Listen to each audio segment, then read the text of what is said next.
All right, so the two of you are currently sitting around the table, discussing your adventure. The familiar barkeep walks up, Diomat Sol, in his fine black vest with a white undershirt, and says, "Oh, so I see you're headed back out to those mines you found out there. What? It's quite a few weeks ago. It was, yeah."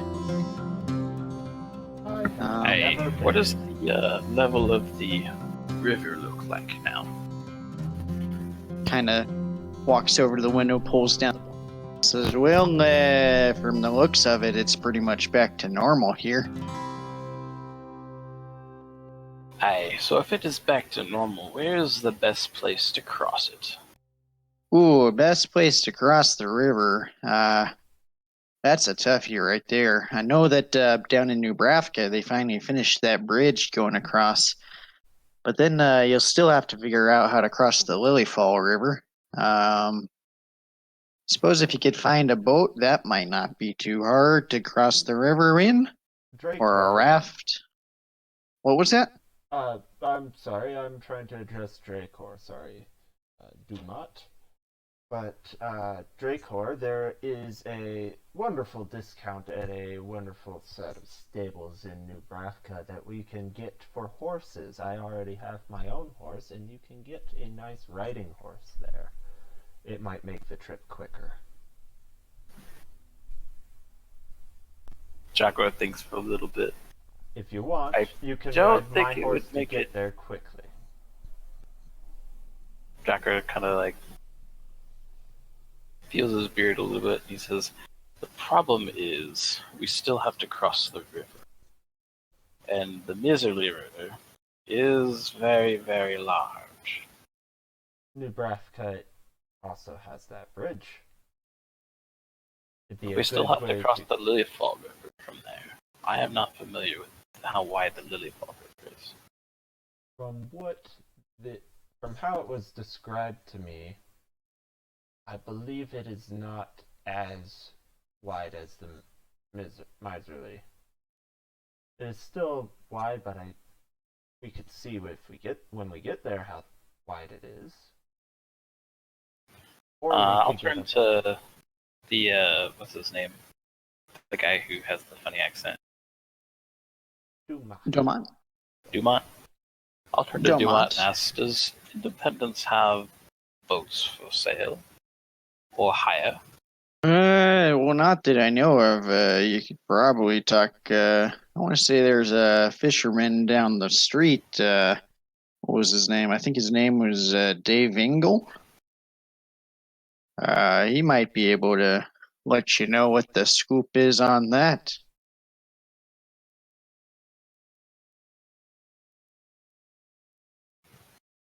Jacko thinks a little bit and says, I think that is where we should start first. I am alright with that.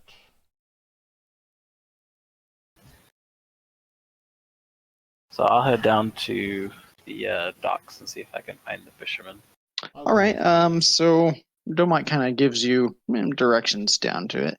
There aren't really docks here in Independence, but there's a dock that's pretty small.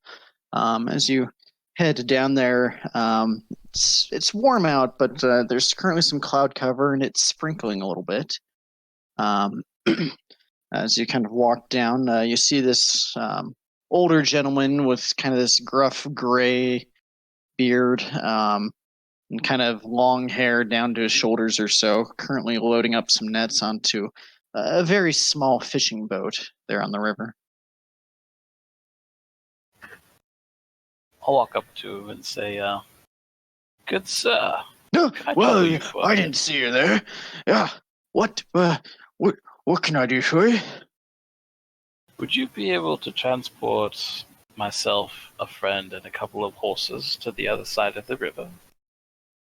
You and your friend, yeah, I can do no problem. Well, I would sure, be willing horses to will pay do 5 so well in gold the boat. pieces.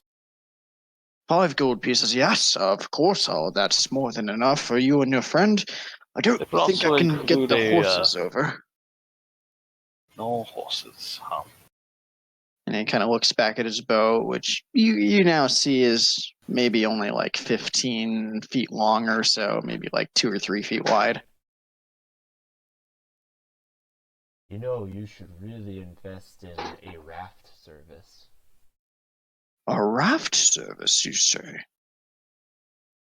Not a bad.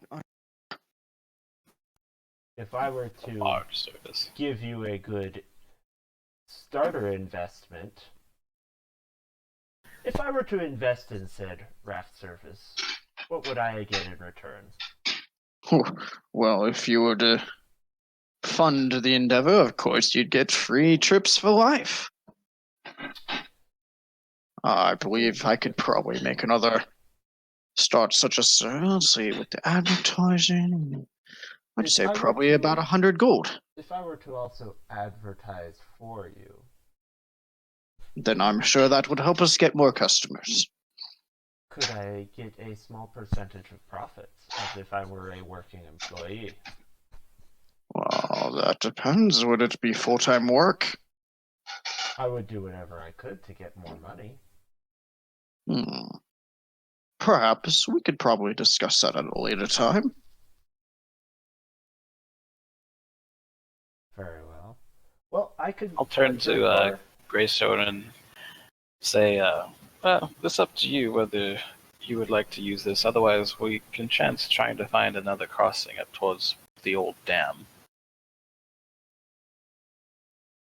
I could. That probably I isn't could there. leave my horses here today.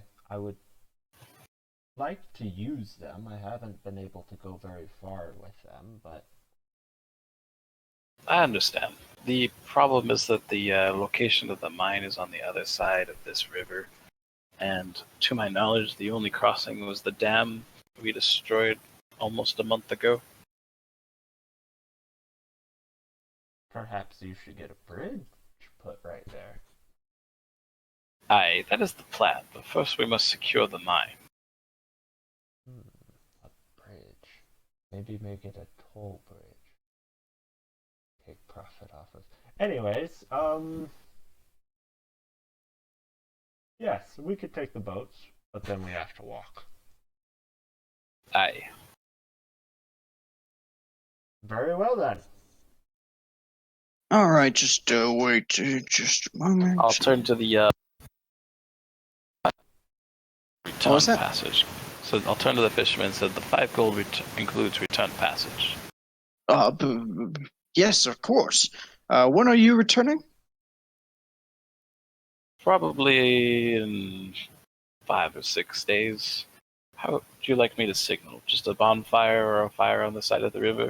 On the Oh, other a side of the bonfire could do well. I think, yeah. In the day we could see the smoke, and at night I'll see the light. I'll make sure someone's keeping watch. Aye, that will work. Who else works for you? And I just look around because so far you've only described one person at this. Looking dock. around, you see only him. So who else works for you? I'll give him the 5 gold and shake his hand. He says, I have my employees here at Dave Ingles Fishing Services. Yeah, we'll go with that. Yeah. Yeah. Very well. Shall we go? We shall. All right. Just say I As tethered he- my horse up somewhere by the kobold's keg. Okay. Yeah, you can Where keep they it in the keep- stables there as well. Or there's stables right next to the Kobold's Keg. That there's kind of an arrangement. Adventurers can keep their horses there. The Kobold's Keg in return pays the board for them. So, yeah, as you guys head across the river, he's currently rowing down. Upstream. And as you're saying upstream, he watches the boat goes basically directly across the river as he's kind of rowing it upstream, but the current is pushing him down. The river at this point is probably back to its normal 300 or more feet wide or so. And you land on the other side. When you get to the other side of the river, which you could see from Independence, there's kind of this ridge that slopes upward from your current position. Um, A ridge? yeah, it's not real high, but it's enough that it basically obscured any vision past, and it probably goes. The top of the ridge is probably, I'd say maybe How hard does it look to about climb? half a mile to a mile, or half a mile to 3/4 mile out in front of you. Oh, It slopes up how high? Is it look like a It's steep similar to slope? like the hogback almost in terms of size. And it's Um, riding the river? it's on the far side of the river. It kind of, yeah, the river is kind of nestled up towards it, Would or you at the base say of it, it I looks guess. like it was carved by the river? Potentially, hard to say. Make an intelligence check. Intelligence, yeah. Intelligence, 'cause I'm super smart. Am I smart? That was a saving throw, not, but it's gonna Oh, be the same. you're right. Answer the is answer no, is you are no. not. No. It definitely looks like it was carved by something. You don't know what. Or maybe it doesn't, now that you're thinking about it. No, it definitely does. Wait. Hmm. You keep going back and forth on the issue. Well, I added the hills to the maps. So. You said they're ridges, then it's like right along the river. Well, he said it was about half a mile out. Oh, I thought he said it's half a mile both ways along the river. No, no, no. About half a mile to 3/4 mile away from the river. Okay. So, like, eh. Yeah, ish. Close enough. All right. Well, we will continue following the river in a westerly direction. Okay. As you start moving out here in the rain, you guys moving at a normal pace. Yep, normal pace. It's a pretty quiet day here in the rain. You keep moving along, and you manage to. Are you walking along the like south side of the ridge where you guys are currently at? Or are you walking up the ridge, or what's the plan of action? Walking along the riverbank. Okay. Walking along the riverbank, it's kind of handrailing the ridge all the way along the river for a solid 8 hours of travel as you guys continue along. At this point, it's starting to get dark. The rain has been pretty steady all day. You know, occasionally lets off, a little bit of sunlight comes through, and then it starts raining again in an hour. And so, what would you like to do? I want to see what I have. I don't have shit. Drakor, do you happen to have a means to shield ourselves from this rain?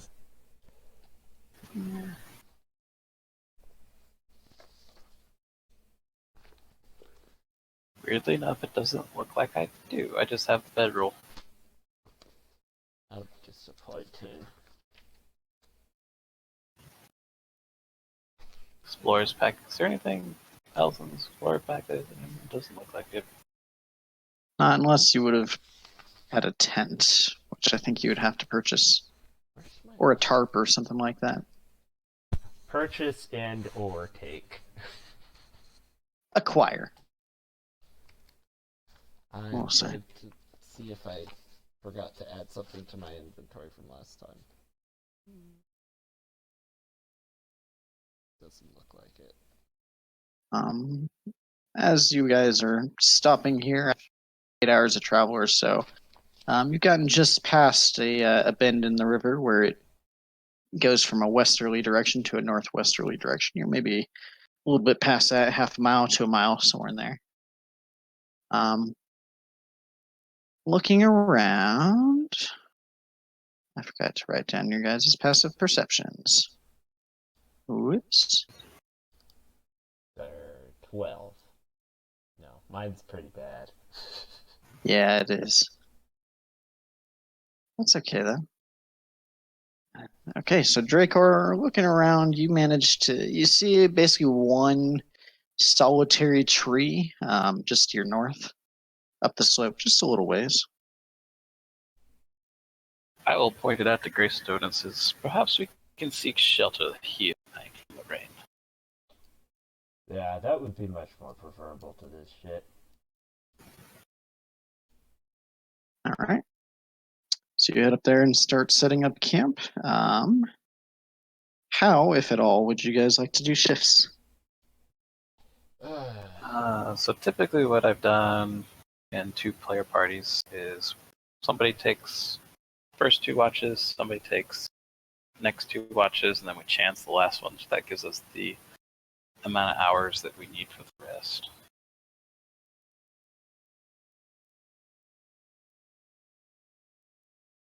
How long would this rest last?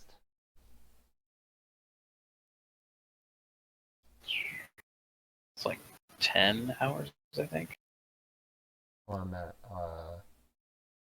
that Joel does like 8-hour rests. Well, the rest can be as long as you guys want. Doing it that way extends the amount of time you guys are resting by about 2 hours, so it kind of works its way into the morning a little further.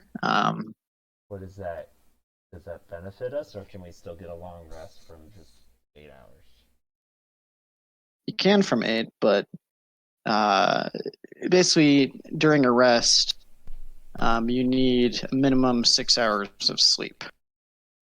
So if you're watching 2-hour shifts, then to still get that 6 hours of sleep, it has to extend another, what do you call it? An extra 2 hours. Does that make sense?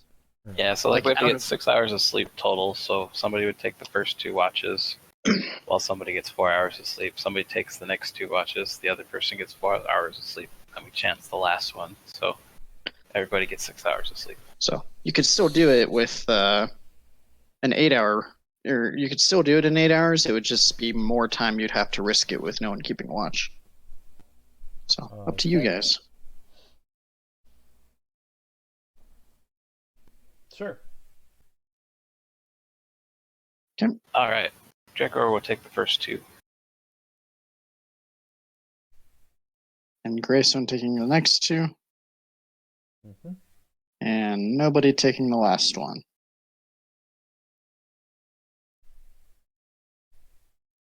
All right. As you guys sit down for watch, Drakor, roll a perception check for me. Perception. Unusually good for Drakor. As you're keeping watch, you hear Cows. and looking across the river, you see a couple cows on the other side. And in the interest of time, nothing else happens on the rest of the watches. Yay! Are they wild cows? Hard to say in the darkness. They're cows. Are there There's any probably cows maybe in the morning? maybe a dozen of them, maybe a little less. What's that? Are there any cows in the morning? Waking up in the morning, you see no cows out. It is still pretty warm out. The rain has stopped. Okay. I didn't know You guys shit have. about cows then. What's that? I didn't know there were cows. Never mind. Carry on. Unless Drakor told you, but Drakor probably would not have mentioned something like cows. okay. Cows are insignificant to Drakor. All Cows right. do not stab you, and they're on the other side of the river. I mean, they can stab you with horns if they're a bull. But they're on the other side of the river. Sure. They're not going to swim across a 300-foot river to stab you with horns. Start taking notes. Now, let's see here. Okay. It's pretty clear this morning. It's at this point when you guys are finally getting all yourselves cleaned up and everything from the night before. Let's see. Go ahead. Both use a ration. It's pretty clear at this point. It's early to mid morning or so. What would you like to do? Continue traveling. All right. As you're traveling through this day, there's no rain, and it's starting to get pretty warm. After a couple hours of travel, the river starts to bend back to the west in this long, sweeping bend. Are the hills still kind of following it? It appears so, yes. Still this ridge line. The ridge line gets further from the river by maybe a couple miles. It kind of stretches out a little ways, but still is roughly following the path of the river. Or the river is following the path of the landscape, rather. The ridgeline. As the river starts to bend back further south and to the southwest, the river starts to peel away from that ridgeline. And after about a full day's travel or so, going back on the southwest, probably I'd say, how far is that? About 6 miles past where the river starts going to the southwest. You guys have now been traveling for another 8 hours. What would you like to do? So you said right about here is where the I ridge don't starts know. to kind of peel away. He's not looking at our map. No. Here-ish. He has his own map.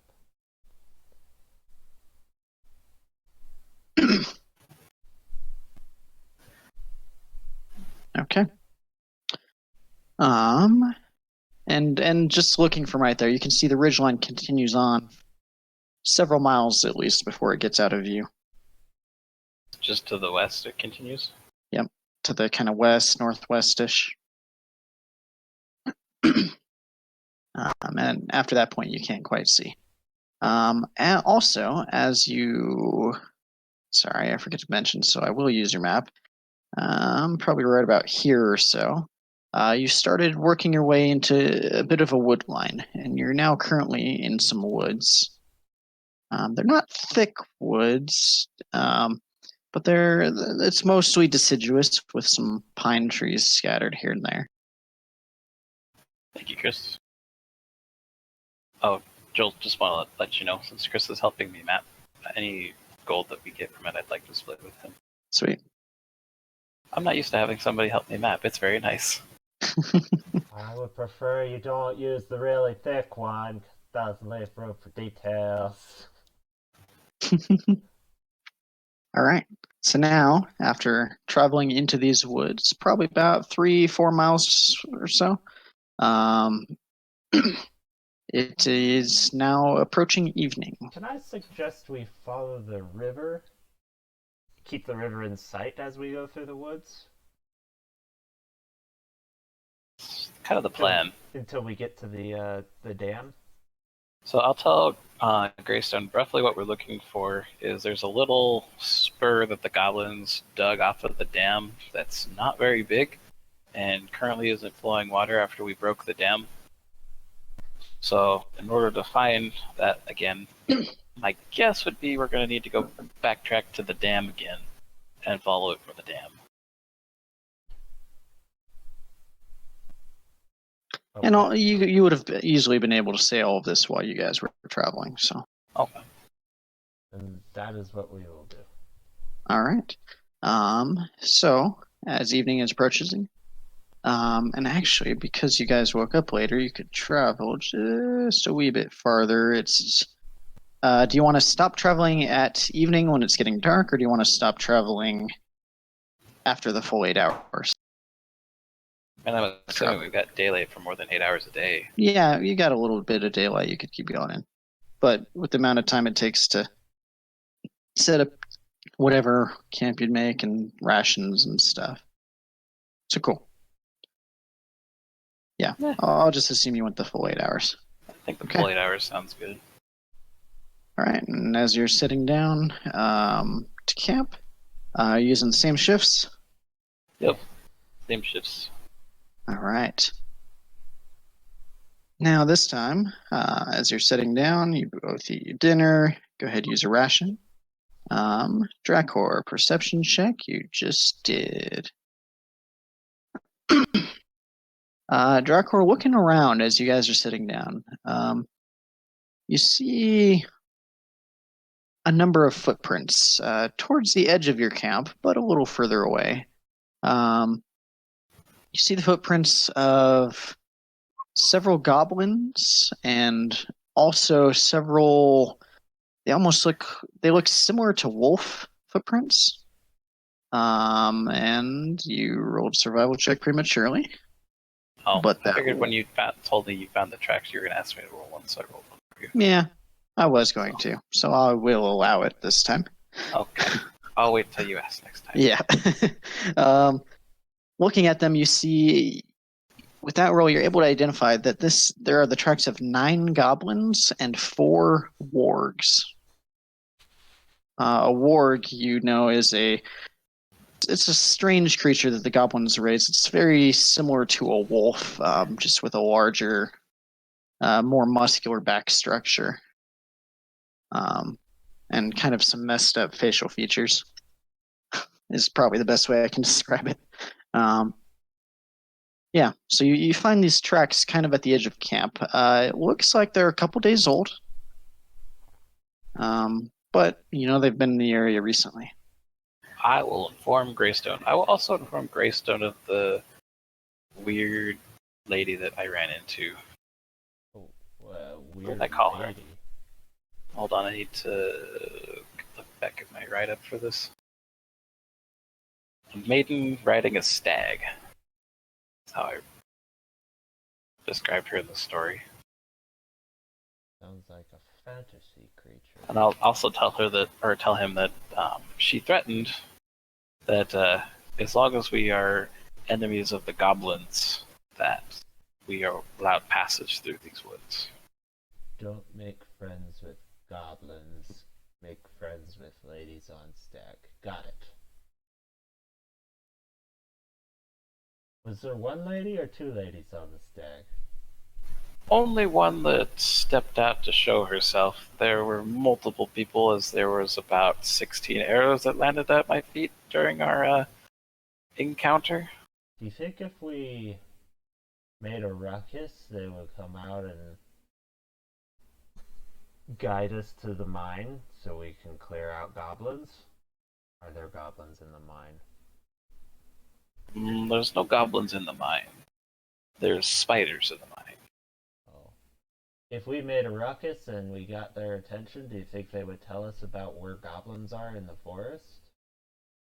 Actually, I can tell you where the goblins are. There's a camp called Servlax, about 80 miles to the east, I believe, or not quite that far. What's that thing? About 40 miles to the west, northwestish area from the dam. We found this information from another goblin that we interrogated.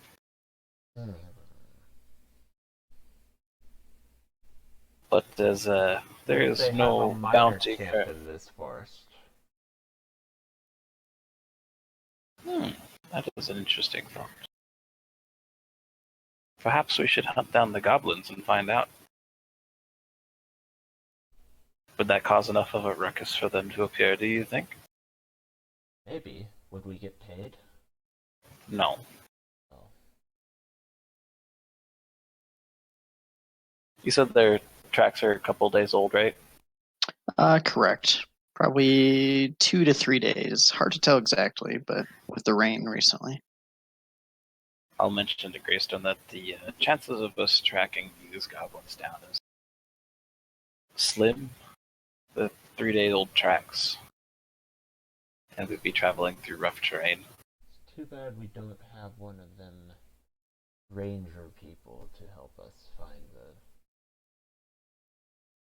find things.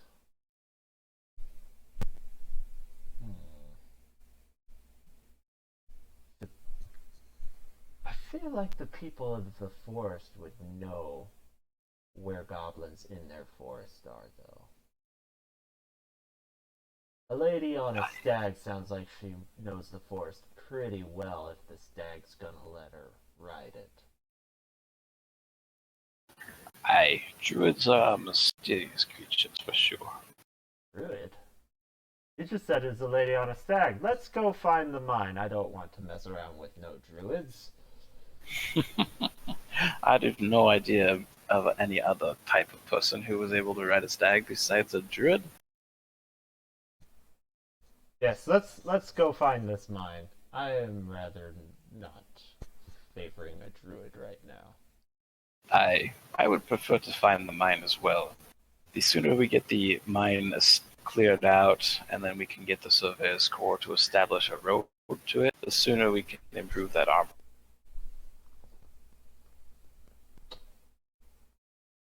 Then let's be on our way. Alright, so we'll take the same watches, Joel, for the night, Okay. and then we'll continue on following the river. Drakor, make your next perception check. Perception.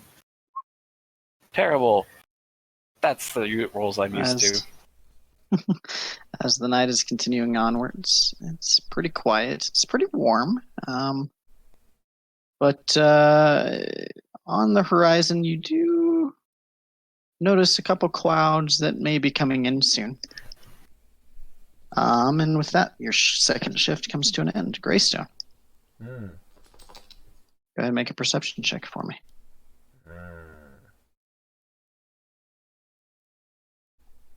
Those are negative. Greystone does about as good as Drakor does. On your watch, you also see some clouds on the distance, coming in pretty large clouds. You know, there's a decent moon out tonight, so there's some lighting. But the rest of your watch is pretty quiet. Go ahead and make the next perception check. Let's say night vision. All right. Illuminates all. No lightning on these clouds coming in. Just big clouds coming in. Like you do see the clouds coming in. Very stratus clouds, or make an intelligence check for me.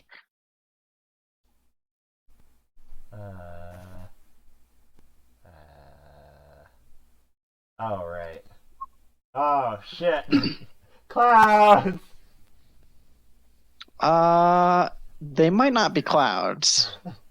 It could be like ash from a volcano or something. You've heard stories about eruptions of just big clouds of ash, and now you're kind of imagining the different scenarios of volcanoes exploding in your mind. Drakor, wake up! Drakor, wake up! What? I think there's a volcano, and we might need to leave. It might kill us all. Can I make a perception check? As he says this, the two of you both kind of feel suddenly the wind start to pick up. And you feel this bitter cold wind coming in. Can I make a perception check or a survival check on those clouds? I would say yes, you can make a survival check. Drakor looks up at the clouds. Those are storm clouds, not thunderstorm clouds, snowstorm clouds coming in. Drakor looks at Greystone and says, "You've never seen snow, have you?" Immediately it all clicks, Greystone. It's like, I mean, it looks similar to ash, I suppose. But it's much colder. Are you saying I'm stupid? Drakor will go back to sleep. It looked like a volcano at first, but whatever. Alright. On the rest of your watch, Greystone, nothing happens except you notice the air getting colder and colder. I want a blanket. Do I have a blanket?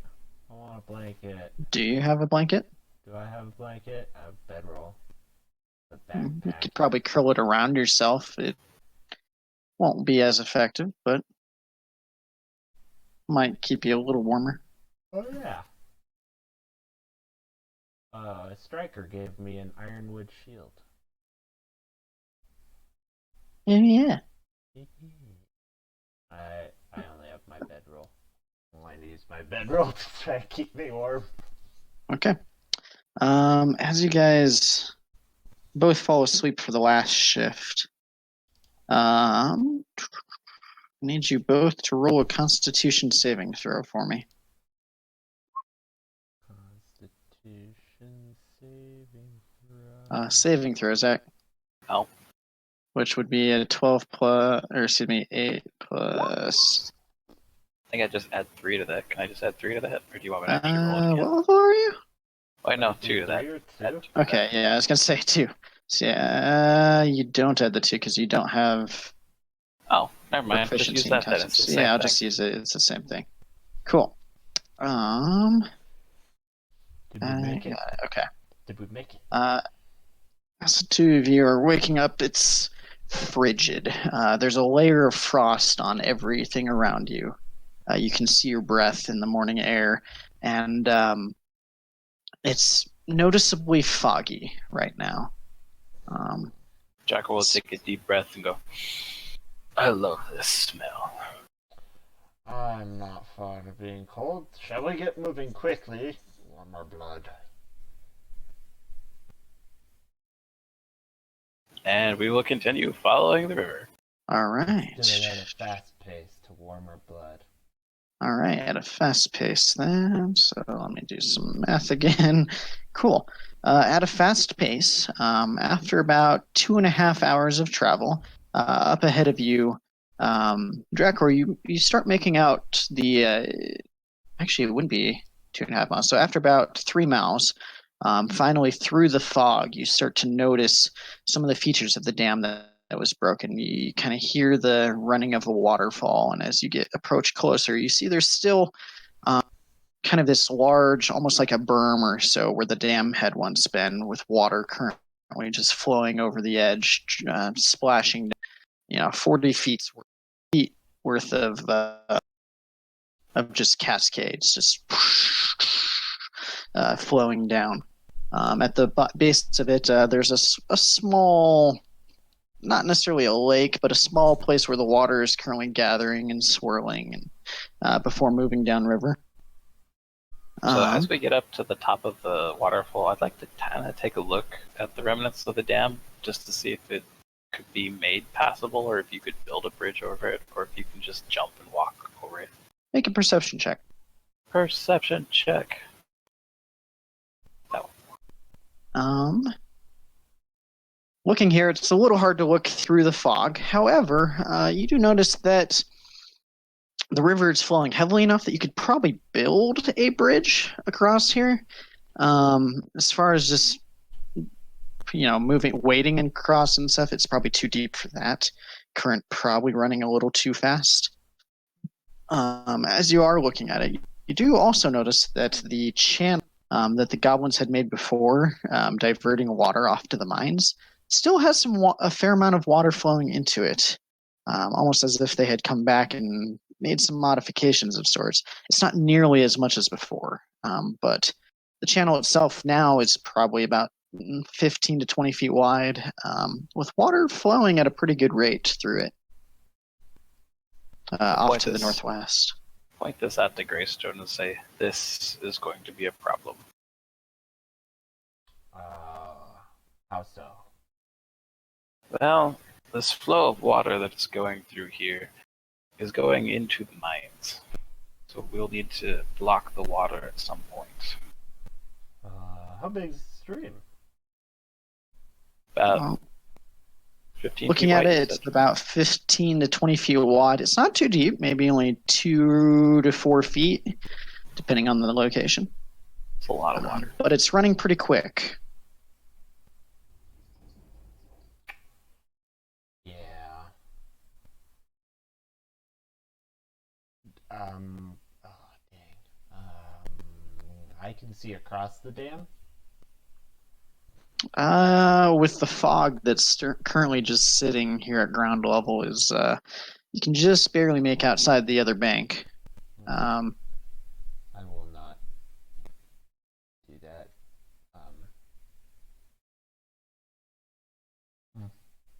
Yes, I think it would be a problem. Only thing I can think of is we spend a whole day trying to plug it up now, or we ignore it and carry on.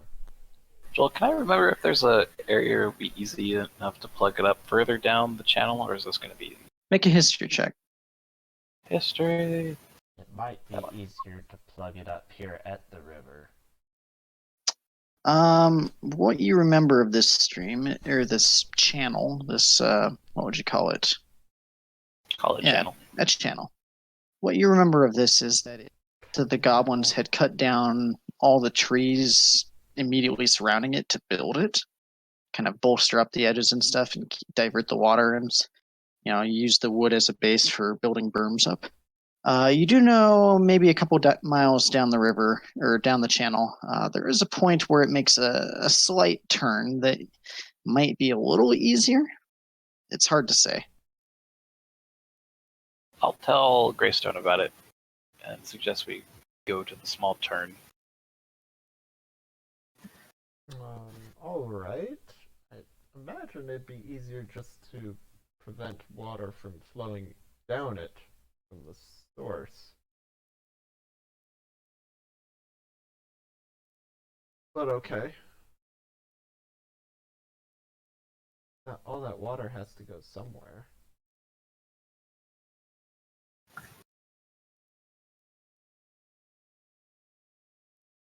Alright, so we will continue down the channel to the bend. Is it flowing quickly or is it flowing like leisurely? Quickly, but it's not like rushing water. It's at a decent pace, but it's at a. What's that? Is it like a lazy river at a water park? I would say probably about 50% faster. I'll be right back.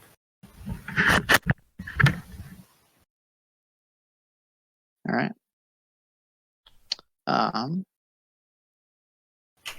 Okay, as you guys are continuing onwards, at a fast pace for a little bit over an hour or so, you find a slight bend in the river. This is Drakor lets you know this is probably the place he was talking about. You see where there's kind of a hill up on either side of the channel that kind of comes down, and the channel moves right through this little V section. Where if you were to block it off here, it would probably be easier to divert it here, not necessarily block it altogether. There's a hill? How far from the it's small hills. It's like the channel was kind of going between two small hills here. And whereas the channel, you see the goblins have built it up to continue on straight, it naturally wants to flow off to the right. I am back. So, yeah. Drakor, you get to this point. You had remembered earlier, it's where the river is kind of flowing down in kind of a V-shaped draw. And as the draw comes to an end, you see where the river or where the channel would naturally want to flow off downhill to the right. The goblins had it built up to continue on straight towards the mines. This is where you were thinking before. Might be a good place to stop it. Let's start working here and see if we can get it to go naturally off to the right instead. Plug it up. All right. How are you attempting to do that? You said there's some trees nearby, right? Yeah, you're currently in a forest. Right, like probably on 40 feet from either side of the channel, there aren't any trees where the goblins have already cut them down to kind of build the walls to their channel. What if we were to just use the power of water and its erosion to start a channel off to the right? Like dig a small trench and just let water start flowing that way, and if it would prefer flowing that way, maybe put a tree or something in the way that it's going currently, then it would rather push off to the right. This is a good idea. Let's do that. Okay. I'll start working on a pseudo trench before water starts flowing down it. A starter trench. Alright, and I'm going to start taking down trees. Okay. I'll look at Greystone and says, do you have a small hatchet I might be able to borrow? I do not believe so. This may take a while. Are you like, alright. I have a hand axe. I have 2 hand axes. But it's no hatchet. Well, I have a maul and a warhammer. I have I could smite the tree. Here, take this hand axe. I don't need 2 of them. I shall return it shortly. If you don't break All it. right. And Greystone, how are you trying to dig this trench? What tools do I have at my disposal?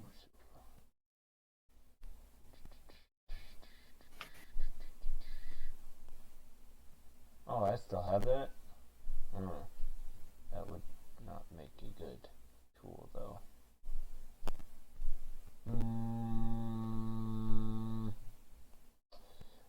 Is a hand axe shaped like a fireman's axe? A hand axe? It's roughly the size of a hatchet. Do not have the proper tools for this. Can I find a sturdy stick? There's maybe 3 Yeah, in the middle of the inches in diameter at least. Yeah, That I think in this thick forest, it's not too hard to find that. Maybe breaking it off a tree or something. just need something thick enough to get about a 3-inch deep and a 3-inch wide trench started. I think, because I think once you get the water going that way, someone's knocking at my door. What the fuck? Somebody's knocking at the door.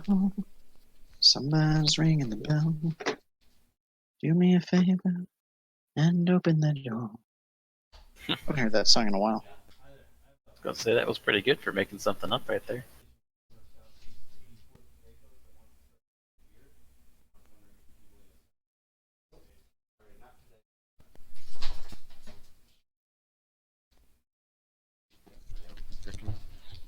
Sorry about that.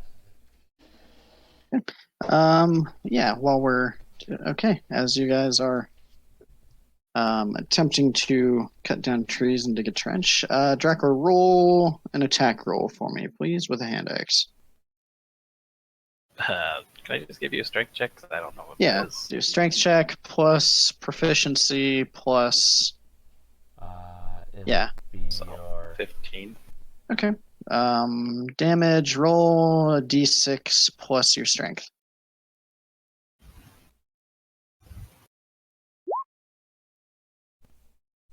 With one swing, you bring down the first tree as it just crashes to the forest floor next to you. one swing with a hand axe? Okay. One swing, he just smashes it down. Greystone, roll an athletics check for me. Athletics check. Okay. Surprise. This is working surprisingly well, using kind of the end of this stick to push dirt out of the way and kind of form a little bit of a trench. And after probably an hour of work or so, you manage to kind of dig out maybe 20 feet long by about 2.5 feet wide or so. This trench that water would definitely flow into. Drakor, after you cut that tree down, what are you doing with it? Yeah. I'm going to drag it over, and if it looks like Greystone's trench is far enough, I'm going to throw it into or cut it up to a point where it will fit nicely in barricading the water that's currently going through there. Okay. You can this tree you could probably cut into like 2 sections that'll divert some, not all of the water. And then I'll go and back as for you do another so, tree. all right, make one more attack roll for me. I'll say it'll take you half an hour to get that tree over and fit right. And all right, go ahead, roll another d6 plus 5. Another crack. Wow. You one more tree down in one stroke, and this one a little bit of a smaller tree, not much, but yeah, as you guys are digging this trench out, and then finally as you get all the pieces ready, the water starts getting backed up by these 2 trees in the way, and then it starts diverting its way into the trench that Greystone dug. And as Greystone, as you dig this, or as you watch the water kind of push aside some of the dirt near the top, you watch as most of the water is now flowing through the diverted portion is currently emptying itself out down the slope away from where you've heard the mines are. Are there any large rocks I can add to this dam? Make a perception check for me. Nope. You don't see any in the immediate area. Should just push some mud in between your trees. Just I will something to start give it putting resistance, mud and then in the between the water will trees. start cutting to the Okay. right, and the mud will eventually dry out and just. All right. Make an athletics check for me again. Okay. And as you start pushing this mud kind of up against the tree, and it kind of creates like a screen almost where a lot of the water is just being diverted. You guys still aren't able to divert all of it, but I would say probably at this point, 80% of the water is now flowing away from the mines. However, working down here in this cold mud and the cold air, Greystone, you're doing all right. Keeping moving here in the cold air is keeping you well. Drakor as well, but Drakor getting wet here. Starting to take its toll. Make a Constitution saving throw for me. All right, you shrug it off, and you just, with that dwarven resilience, the cold is nothing to you. All right. So with that, you have diverted almost all of the water away from the mines. Gonna stay here another hour or two to try to get all of it, or are you gonna continue on? I would say we try and get all of it. I don't particularly like working underground with water coming down on my head that could potentially kill us. Okay. Let's get some more mud in there to try and really block this stuff off. I'll add another will tree help to it him. as well. Okay. As you guys spend, I'll say all of that to get 96% of the water diverted is going to take probably an hour and a half to 2 hours. About 2 hours. I want to find the spot that it's trickling through and plug it up. And you do that, and as you plug that up, another little spot starts trickling through, and you find it, and you plug that one up, and it's hard to get everything.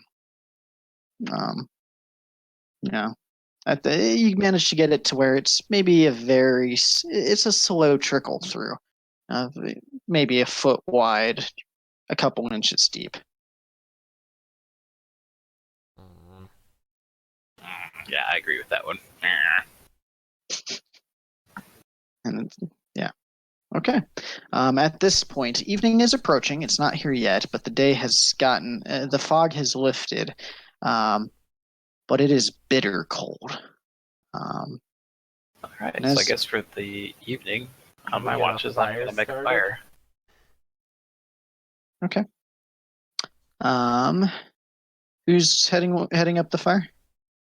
I am helping build a fire. I am invested. I'll head up building fire. All right, Drakor, make survival check with advantage because he's helping.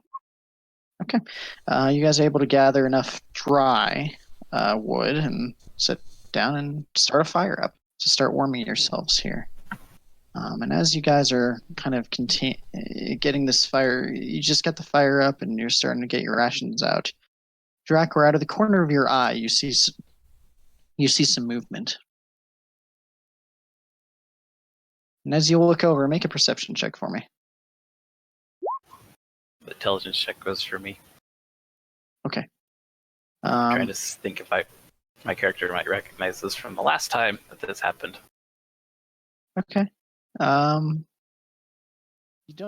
don't manage to see exactly what it was, but you do remember this happened shortly before you saw that woman last time.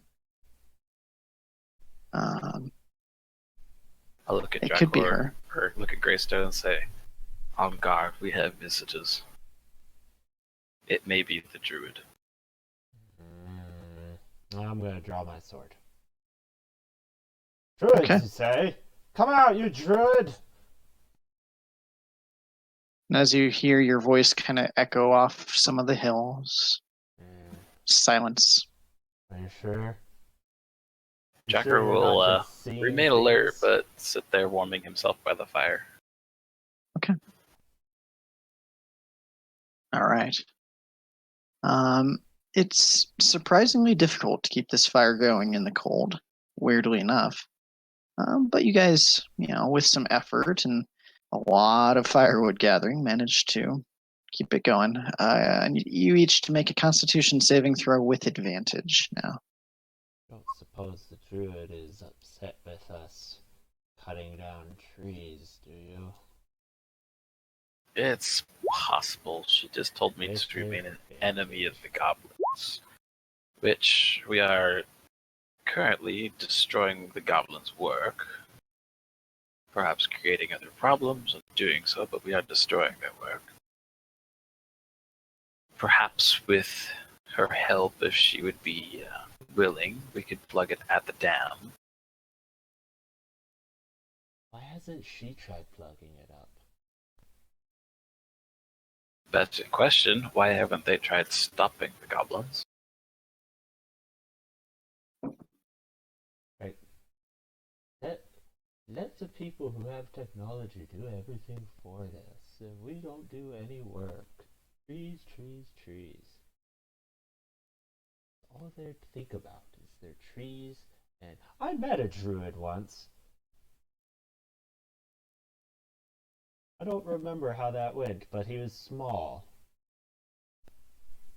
He really liked the dirt. Did he lick the rocks? Weirdo. He might have. We were trying to find some kobolds, and he might have licked the rocks. You know what? I think he did. I don't think I ever asked you about yourself, Greystone. What is your personal history? Perhaps I could go into detail for it later, but I, several months ago, arrived here on this new country and promptly got robbed. That was great, and I had no money. I'm noble born from the country across the ocean, and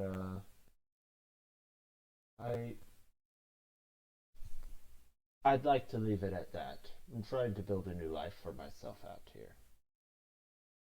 I understand that myself. I used to be a well-known blacksmith and leather worker from the place I came from. But I believe it was a guild war that occurred that happened to destroy my place of work.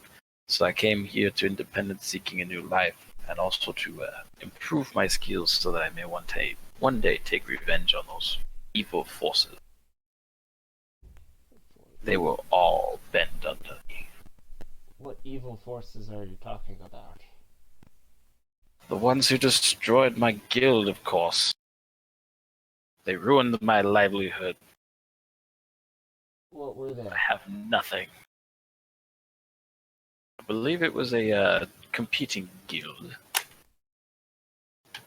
But I have no proof. Seems rather nefarious. Why would you piss off another guild? I was but a lowly worker within the guild. I am not privy to guild politics. Or I was not privy to guild politics, that I should say. Were they a guild of the Empire? I believe so. So My theory is it quite was a possible we guild could of a see neighboring them show empire. up here. Eventually, yes. I couldn't do such a thing. I know someone who you might like who would be willing to disrupt the workings of a guild, should it, such as that, a nefarious guild, if it shows up here. You would know. You might have talked to her, but maybe you've gone on an adventure with her. Her name is Striker. She's rather unlawful. It's a good way. Thinks about it. I don't think I've run into her at the bars. Make a history check, Drakor. You've seen Striker around, Amelia Striker. She looks a little bit strange. She often wears pirate garbs around the Kobold's Keg. Is often seen getting as drunk as you, actually. And you and her have had several drinking competitions back at the Kobold's Keg. Currently split 50-50 on who's won. Jacko thinks for a moment and says, "Ah, Striker. She's the one who wears the silly pirate garb, right? Yes, that is exactly the Aha. one I am speaking of. I have drank her under the table many times." She's a bit coarse, very forward. I would suggest you try to recruit her if you have any desire to bring down this guild should it appear in the new country. I may hit her up on the idea. Currently, I'm working on refining my own skills as well. My skills in battle have been improving, but they are nowhere near perfect. I've been trying to improve my skills as well. I recently have devoted myself to the light as well.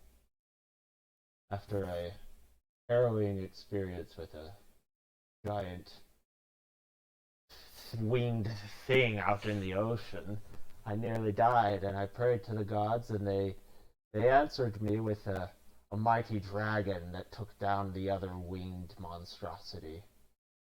I thought I was going to die, but the gods saved me with that dragon.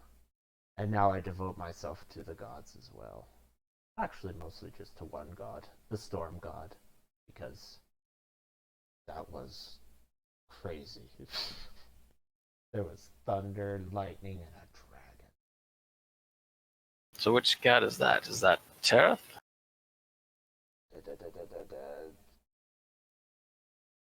Trying to really quick look and see what Tereth is. Make a religion check for me. I'm trying to remember off the top of my head. Drakor, religion check. I know he's got War, Dragon- Tempest. Starts with an S. It's like Yeah, you would know he's talking about the Tempest god, Drakor. You Yeah. don't remember the name. Greystone, you remember it's Elsifa. Elsifa. It starts with an S. It's Elsifa, Ah, the storm god. I am a follower of Tereth myself. Tereth has been guiding me in my quest for vengeance. Hey Joel, out of character. Wait, maybe in character. Would Greystone know if Tereth is in opposition to Elsifa? Roll a religion check for me. Because he's not very far into paladining. Yeah, Drakor. So you follow Tereth, but you're not too concerned with the workings of other gods. Greystone, you do remember from that book you were reading that Tereth was the god of war that allowed Elsifa to live as long as he created storms on the eve of battles. I don't think I wrote that down, but I remember something about a god like that. Mm-hmm. So Tereth was the brother god. The Tempest god? No, Tereth. Elsifa is the Tempest. Oh. Tereth is the brother and god of war. Right, I didn't get to write that part down. Tereth. P-E-R-E. Well, let's spell it how I. It's in the if you go in the journal, right. Reclaimed Realms, I'll do Pantheon that and later. Mythology. Yep. Cool. All right. Well, if there's no druids around that want to show themselves, I'd like to get back to sleep. Just make a either persuasion or intimidation, depending on how you meant that. It's more like a call out, so probably persuasion, not like Okay, trying to scare that's them. fair. Your choice. Okay. Also, after I said that, I saw that I'm proficient in persuasion. Still silence. I'm gonna go back to sleep for this watch. Because I believe he woke me up. I don't think we've started watching. I'd say, yeah, this was as you guys were sitting down for the night, building the fire. So, Drakor, make a perception check for me. Perception. Not very good at these. Was good at it this time. All right. What do you mean not good at these? You got a +3. I typically roll really terrible. Oh. Your dice isn't good at these. All right. Okay. As you're keeping watch, it's silent. It's bitter cold still, but the fire is keeping. Next watch.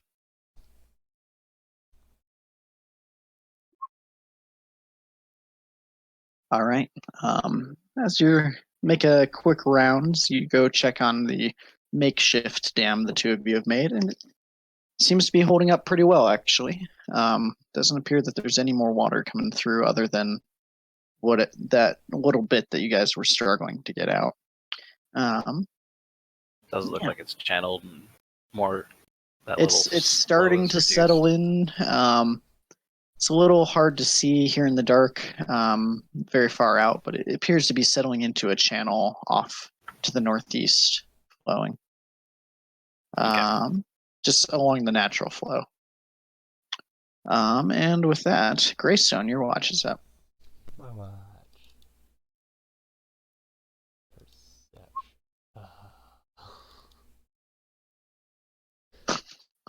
When the one is not a natural one.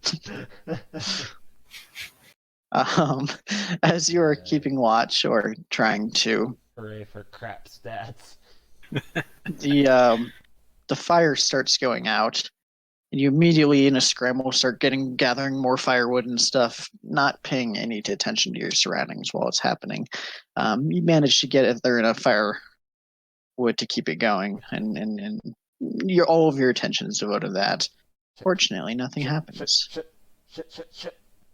Go ahead and make another perception check for me. Fucking fire. Going out on me. Stupid fucking fire. What do you have against me, stupid fire? Trying to keep two people warm here. All right.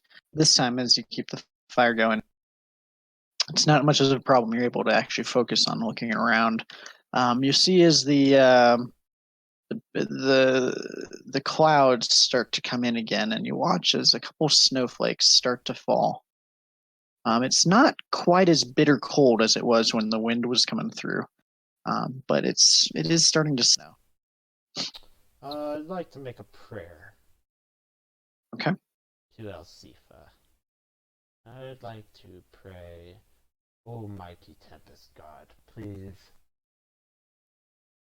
let your storms keep us safe without hurting us on our adventures. Make a religion check for me. Religion check. Yeah, that was a crappy prayer anyways.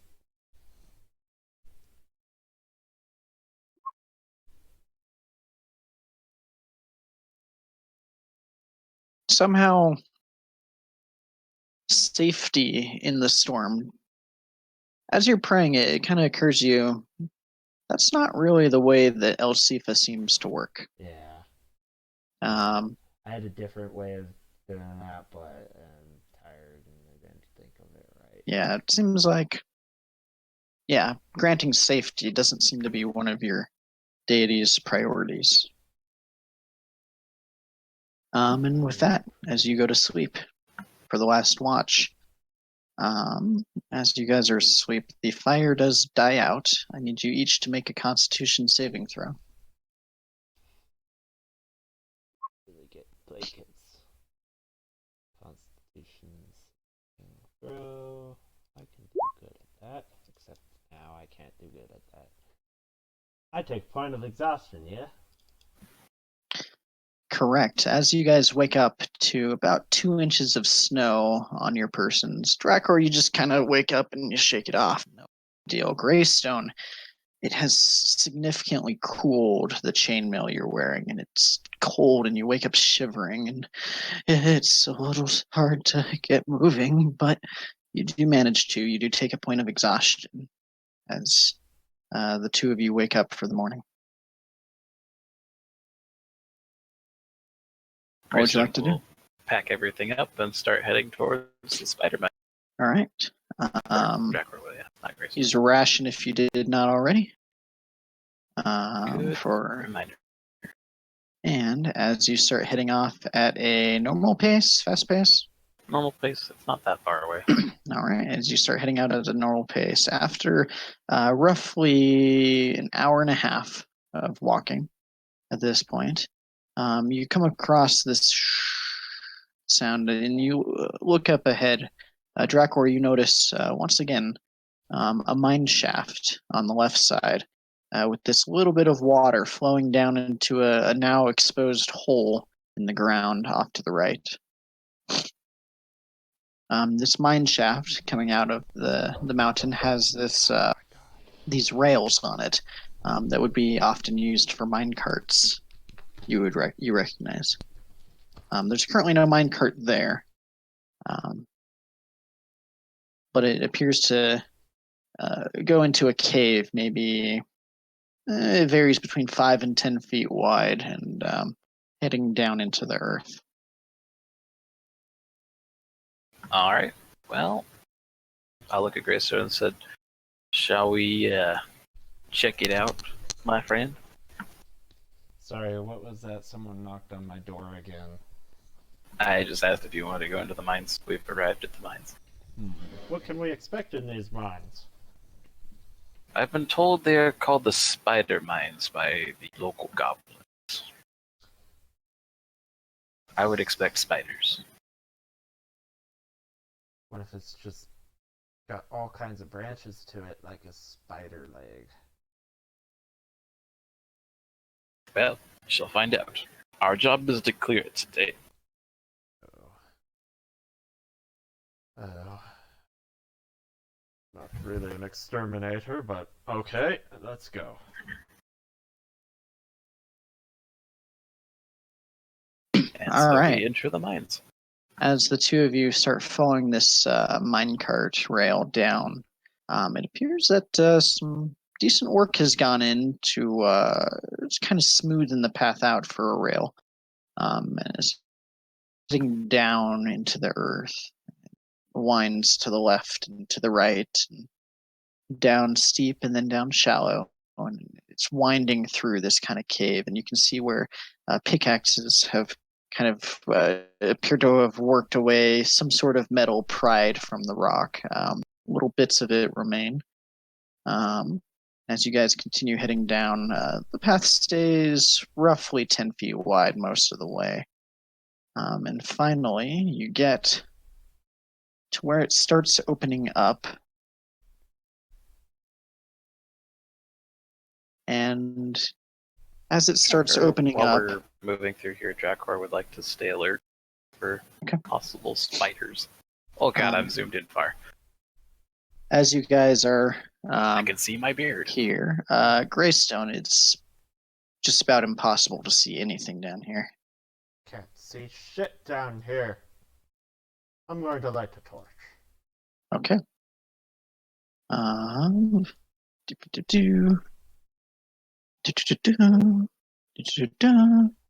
You light a torch.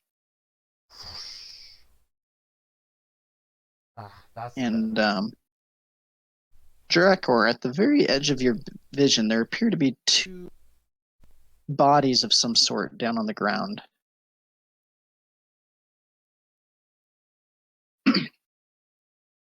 What do you see up there? Looks like dead goblins to me. Be alert. Dead goblins. What killed them?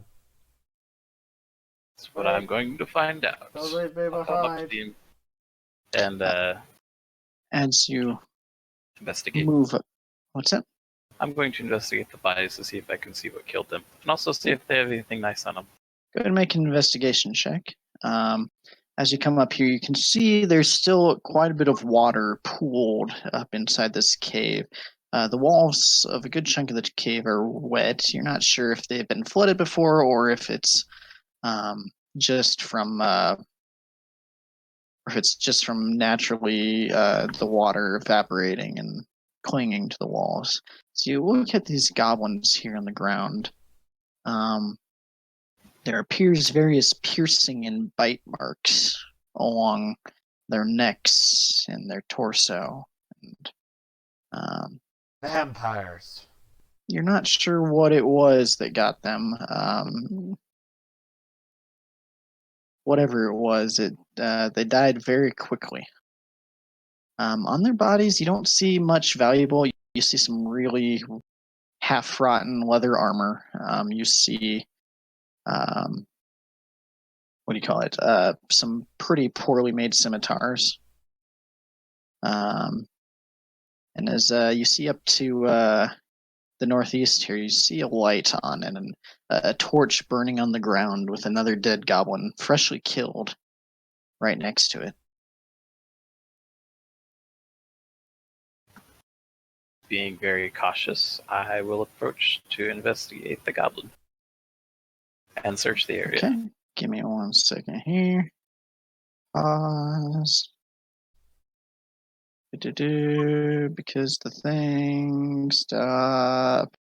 Okay, and as you start to approach it, you see something in the rocks over here on the right, just hiding right there. A choker. Your attention initially drawn to it by a little bit of a rock that kind of trickled down. I'll hold out my hand to Greystone and point where I saw it. I see it too. It's called a choker. Do I have a clear shot on it, Joel? It would be behind 3/4 cover because it's kind of nestled in along those rocks. Fuck it, I'm gonna throw a javelin at it. All right, I need everybody to roll initiative. Okay. I'm great at those. Oh man.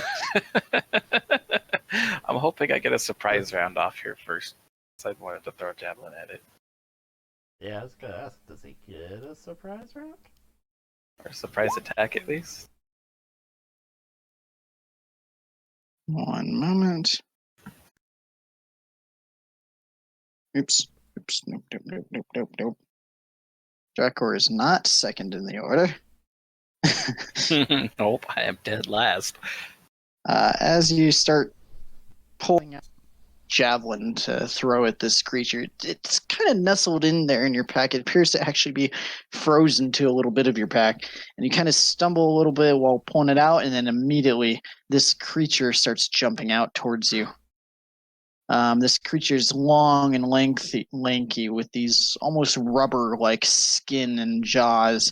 Its jaws, you see these giant teeth marks, and at the end of its hands and its feet, you see kind of all of these, weirdly enough, these teeth kind of lining its fingers. It will, as it was prepping for an ambush, it's going to reach out and attack you guys with its tentacles. First at Drakor. 17 to hit. Nope. As it tings straight off of your plate armor, he's gonna swing his other arm at you and ting another this one off of your shield. And with that, it is now Greystone's turn. I'm guessing that has a 10-foot range. Yeah, you've watched these almost rubber-like arms shoot out, almost like Go-Go Gadget arm type.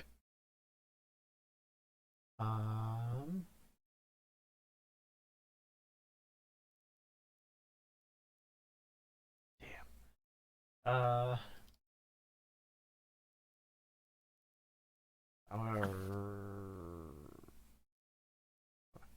gonna run up there and Okay. attack it with my sword. Make your attack roll. I'm working on it. Oh, with a torch lit, shield is not on currently, correct? That is correct. Okay, just making sure. Still, As you go ahead, roll your damage. As you dart up to this thing and slice straight across its chest, it deals 9 points of damage, and it lets out this kind of squeal. With that, it's Drakor's turn. Well, since I didn't quite get to do what I wanted to do, I'm going to walk up to it and I'm going to smash it with my warhammer. All right, make your attack roll. Oh. As you now try to pull out your warhammer to smash it with, the warhammer was also frozen to your pack, and you managed to get it out, but it takes your entire action to do so. Okay. All right. That's depressing. Next, this thing, seeing the two of you rush up to it, is freaking out a little bit, and it's going to make a tentacle attack against each of you as it kind of reaches out these arms. First at Greystone. That should hit. All right. And that will hit for 7 points of bludgeoning damage and 1 point of piercing damage as it smacks you with this wide open hand, and then you feel this little bit of those teeth on its fingers start to pierce into you. And it is going to grapple you. At that point, its other arm loops around and starts constricting you with its tentacle. And that will deal 16 points of damage, 10 bludgeoning and 6 piercing, as it starts constricting you and squeezing you to death. Okay.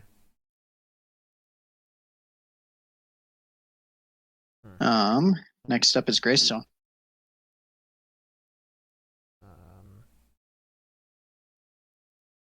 And currently being 15, grappled, you seem unable to breathe or speak.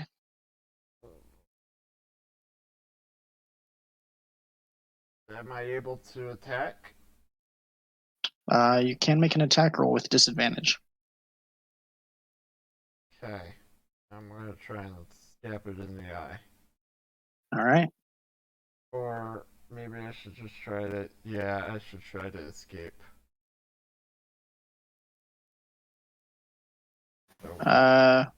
Which is it? Escape. I'm going to try and escape. All right. Make either an athletics or a acrobatics. Or wait, no. Either strength or dexterity saving throw. Wait, is it with disadvantage? It's with disadvantage. Oh. Unfortunately. All right. As you try to, you drop your sword in the process. Athletics Okay. Why is it with modifier is the same disadvantage? as my strength modifier. Because I'm exhausted. Oh. But it's a saving throw. Well, hold on. It would be a saving throw, so it wouldn't be with advantage because saving throw. Because with exhaustion is just skill checks. You're right. Yeah. All right, you managed to get free actually. The same modifier for both, so. Mhm. Okay. You managed to get free, and Drakor, it's now your turn. Oh, sorry. If Greystone, you're done.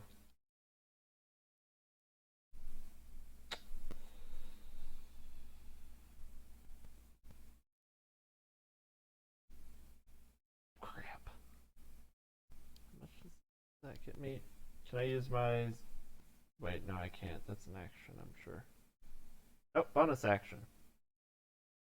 I want to use my actions, or no, second wind.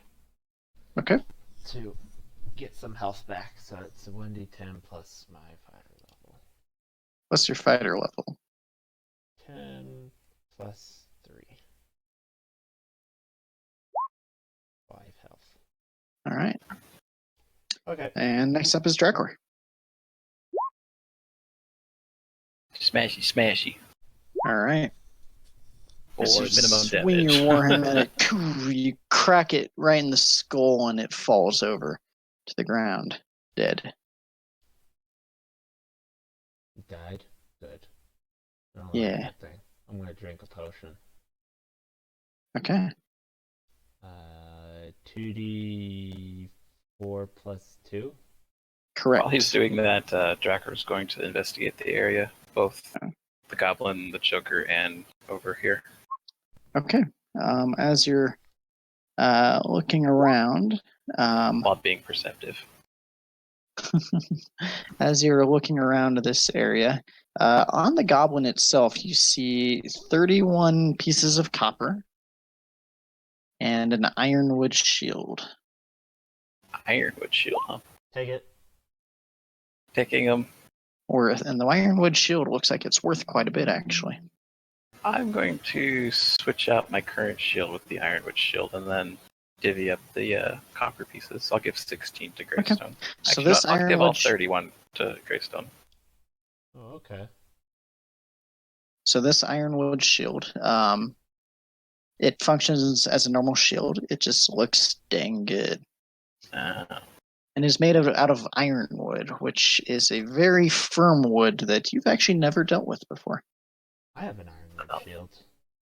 Ironwood is definitely better than steel, so take it. Do you want to weight-wise, I believe it's 6 pounds. What's that?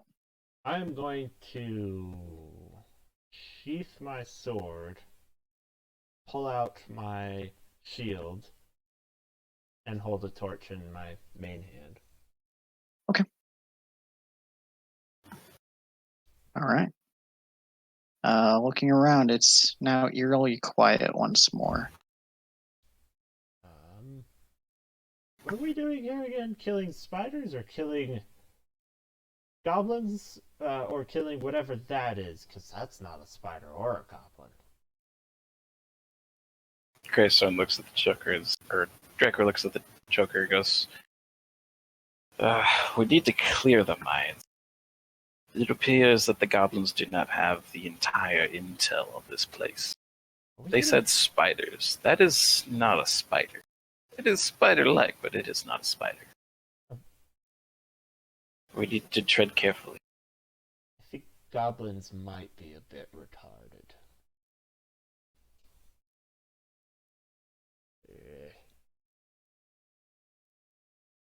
Stupid goblins. Never knowing things. Good for dying. All right. Good for target practice. So as I'm kind of wandering around here, Joel, I'm going to make sure to keep an eye out. Mm-hmm. As you come to this side of the cave, in this water here, you hear water hitting water, and looking over in this area, you see where there appears to be the water currently flowing into the cave. Up here. Surely not that much anymore. It's but... not very much. Yeah, it doesn't look like the picture currently, but you see it flowing in a little bit of water and kind of into this pool. What is that? Across the way, you see. Make a perception check for me. What do you see? I see shit. White squiggles. Over there, you see what appears to be some sort of milk-colored webbing.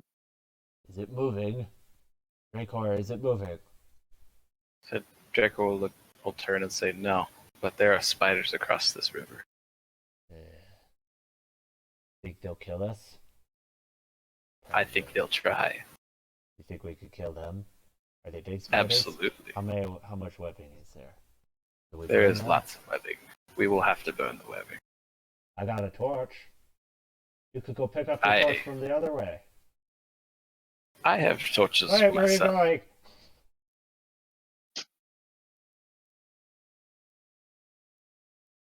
But there's a torch over here that's already lit. You can pick it up? I prefer my shield if I can avoid using that. You can have a shield in one hand and a torch in another. And we could be careful about where we're going. Wait, where are you going? Oh, look, there's an area down here. Go investigate down here.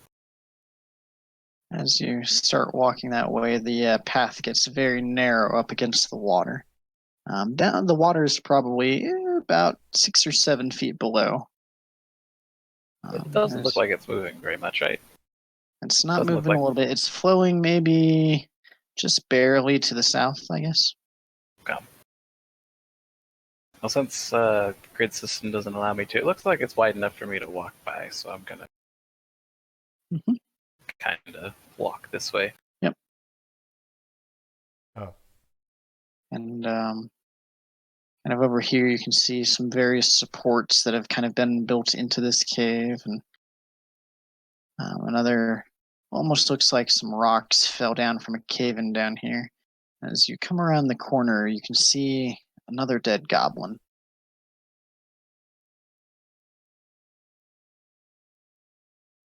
I'm going to be very careful when I approach this goblin, looking out for things. And I want to take a look Perception at the check. ceiling and whatnot, make sure it looks stable. Okay, make a perception. Okay. You see the end of one more tentacle over here in these rocks. The ceiling itself looks pretty stable.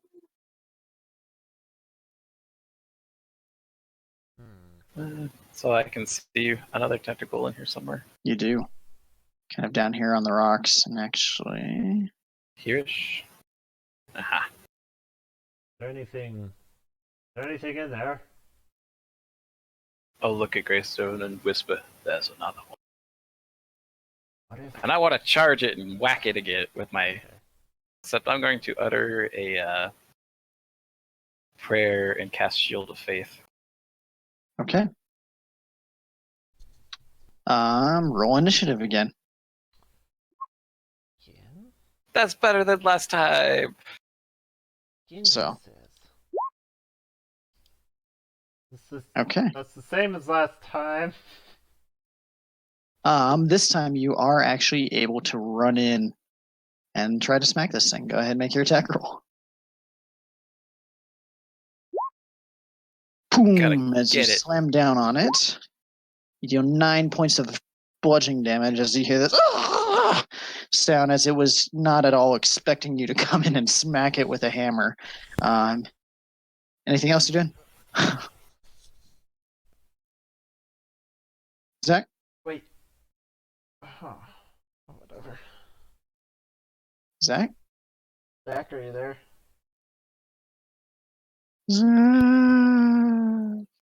Can you hear me now? There you are. Okay. I am not doing anything else.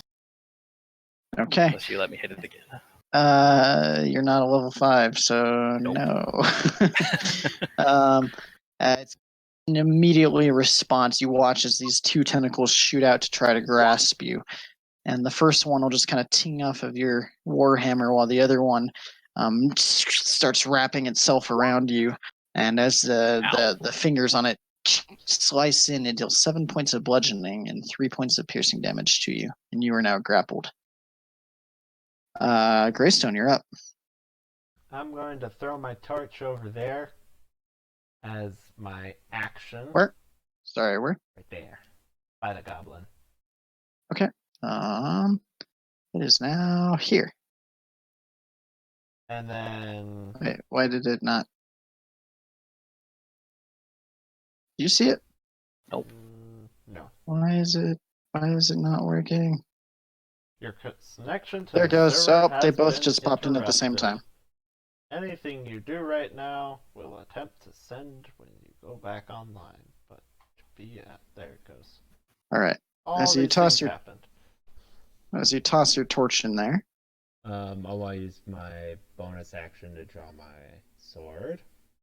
And Okay. I will run in there.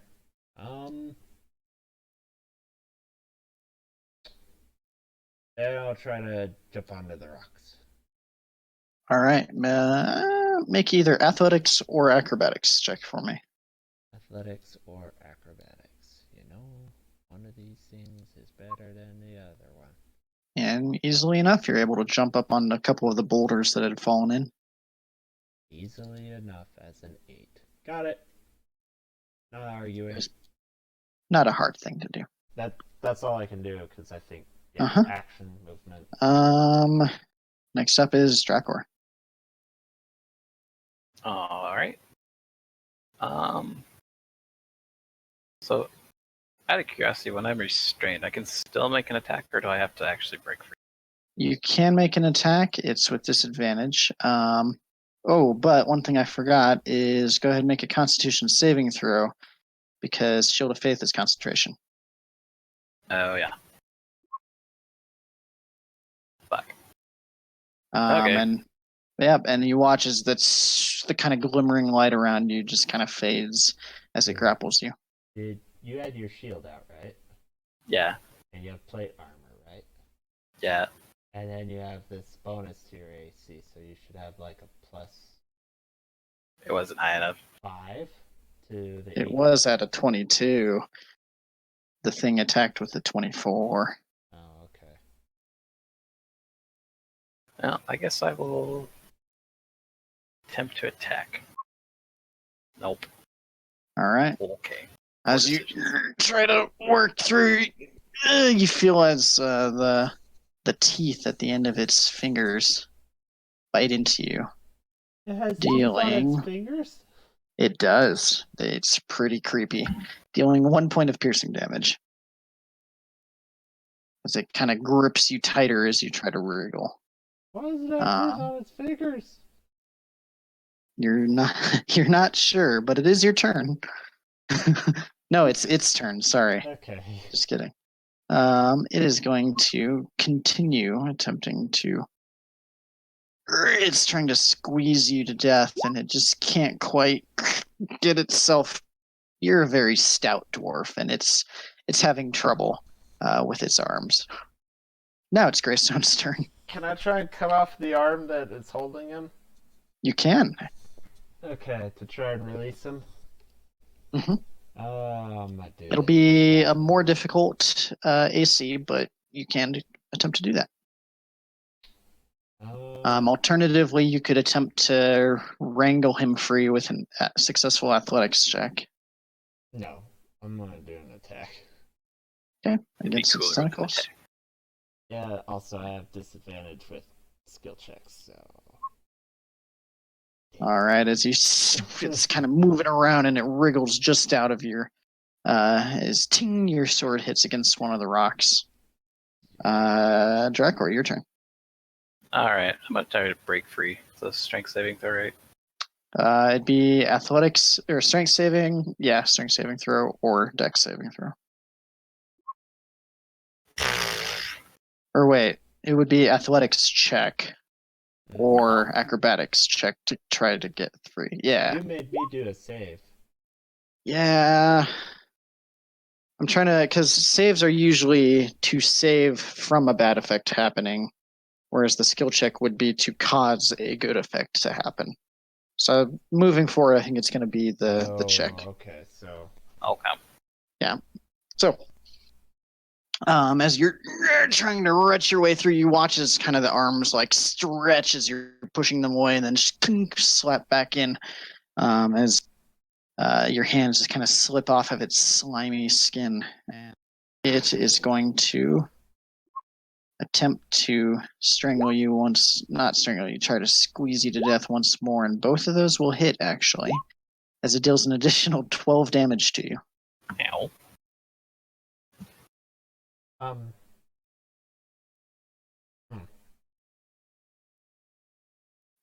With that, Greystone, you're up. Okay. I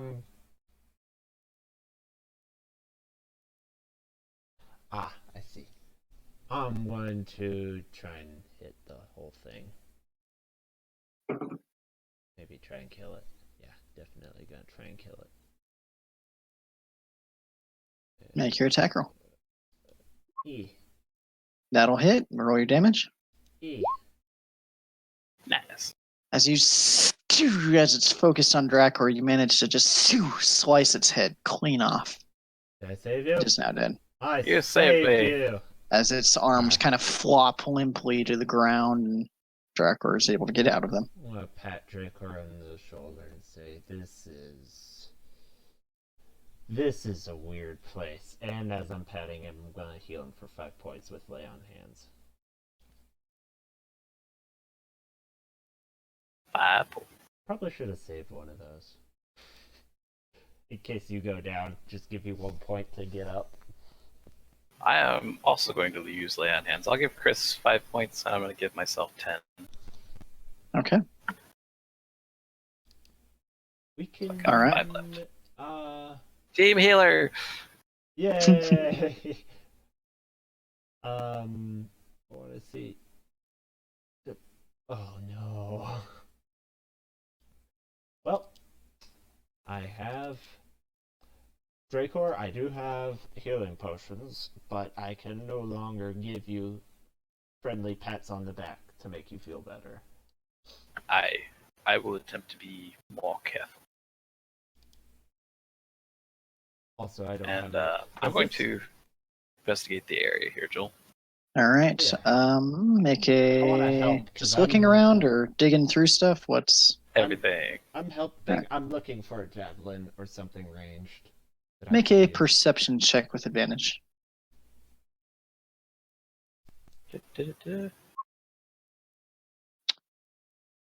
All right. You guys don't find much in here. This goblin's in pretty rough shape too. Greystone, you do on this goblin find a pretty crappy made bow with about a dozen arrows. I'll take it. All right. So let me add that to your thing. And I'm going to put my sword away again and pick up my torch. Can I move the torch? I can move the torch. Sure. How about this? What if I just put the torch like right there on my hand, grab both things, and Yeah.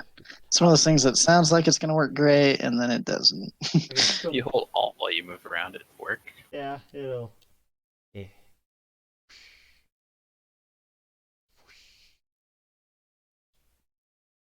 Oh, and then it rotates like that. That's dumb. All right. Okay. You Wait. now have a short bow Drakor, with 12 arrows. where'd you go? Marco! Who's Marco? Paulo! Who's Polo? So you guys are shouting this with your voices echoing throughout the cavern. You come upon this bridge that it appears to be reasonably sturdy. With the water flowing slowly, mostly pooled underneath it. I am getting my fine linens dirty. This is ridiculous. Jericho will kind of chuckle to himself. I thought you wanted a new beginning, friend. A new beginning where I could still be clean and very, very beautiful. Drakor, make a dexterity saving throw as you're crossing this bridge. I guess I should too. No. As a piece of wood kind of breaks below you and splashes into the water, you watch as below you there's this goblin that splashes into the water. Is he dead already? Or did you just like... Appears so. Maybe he stepped on him. Drakor, I think you stepped on him and he's hiding under the wood and he died. Jericho will look at this, and Jericho is going to be ready for anything long and slimy or anything that comes near him that isn't Greystone. I'm not long and slimy. About how deep does the water look down there? Hard to tell. It's kind of murky. Murky. Mhm. Jericho will look at Greystone and point underneath. There's a friend down there. And it's not a very friendly friend. I don't know, that goblin looks dead to me. Aye. But what do you think killed the goblin? Wait, which way were you pointing? I was looking at the goblin. I was pointing to the floor of the bridge we're standing on. Yeah. Yeah, that goblin looks dead. Maybe. Hey, Joel. Maybe you should look under the bridge. Joel, What's that? I'm going to light a torch. I'm going to drop it down the board I just stepped on. And I'm Alright. ready for myself for anything to come out and attack. As you drop this torch down, down into the water. You don't see anything down there but the goblin. The torch goes out as it hits the water. Well, down one torch. Make a perception check for me. I'm down a torch too. Well. And as that happens, you do hear this sound coming from the southwest, this direction, Where? Oh, over there. that direction. What are you looking at? Did you hear something? Did you see something? Something's making noise down the southwest passage. Okay. Shall we go check it out? Shit. I don't particularly want to play with the spiders yet. Not when there's these things lurking around. Hey, Joel, as I'm kind of walking this way along the edge here, do I see anything under the bridge? Pause for just a moment. You don't see anything under there but the dead goblin and the now burnt out torch under there. And both of you pause as you get right there. Attack! Actually, hold up. Do either of you speak goblin? Nope. Okay, you hear this. Yeah, I don't. And roll initiative as these goblins start pouring out of the cave near you. Come on, initiative. Fuck you, initiative. All right. They, interestingly enough, Did worse than we Greystone did. goes first. Oh. What? I'm gonna throw my torch down to there. Okay. As you huck your torch out there, lights up a lot of the walls. As my action, I want to draw my sword, and then I'm still glowing. You are. I'm working on it. Up to shit. There you go. Now you're not glowing anymore. I'll go As to you run there in, you and, see like, these. try to take some cover. Would I get half cover or third cover? I'd give you half pillar cover because there's like a support beam there you can hide behind. Okay. And that's where I will be. So Okay. I got my shield out, and I got half cover. Half cover, So plus which is a one. +2. Okay, third cover is +1. Half cover is +2. There's no third cover in this. Not in this There's version. half cover is Okay. +2. There's 3/4 cover, which is +5 in this version. Okay. Yeah. Anyway, as he runs up and swings his scimitar at you, you deflect it away with your shield. This one here is going to come up. You won't get cover from this one because it's on the side. But I still have my shield out, and You do still have a shield out, and as he he drops his scimitar as his hand is just ringing. This one here a goblin before, have I? is going to run up and around. Oops, not that way. Not. Oh my gosh, I can't control anything. Okay, he's going to make an attack against scimitar. With you do have the cover for this one, but it will just barely hit you. Because it has to meet or exceed, right? Correct, and it's going to deal 6 points of slashing damage. This one here in the back is going to come up here, and he's going to make an attack against you with his short bow, which will miss. Just shoot right overhead, and then this one here is going to come up and do the same. Also going to miss. Drakor, you're up. All right. Seeing my brave friend charge down here, I'm going to also follow, and I'm going to attempt to whack this goblin. Make your attack roll. And roll your damage. As you squish down into pulp, he's now dead.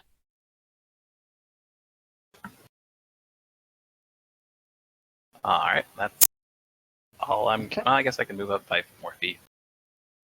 Greystone, you're up.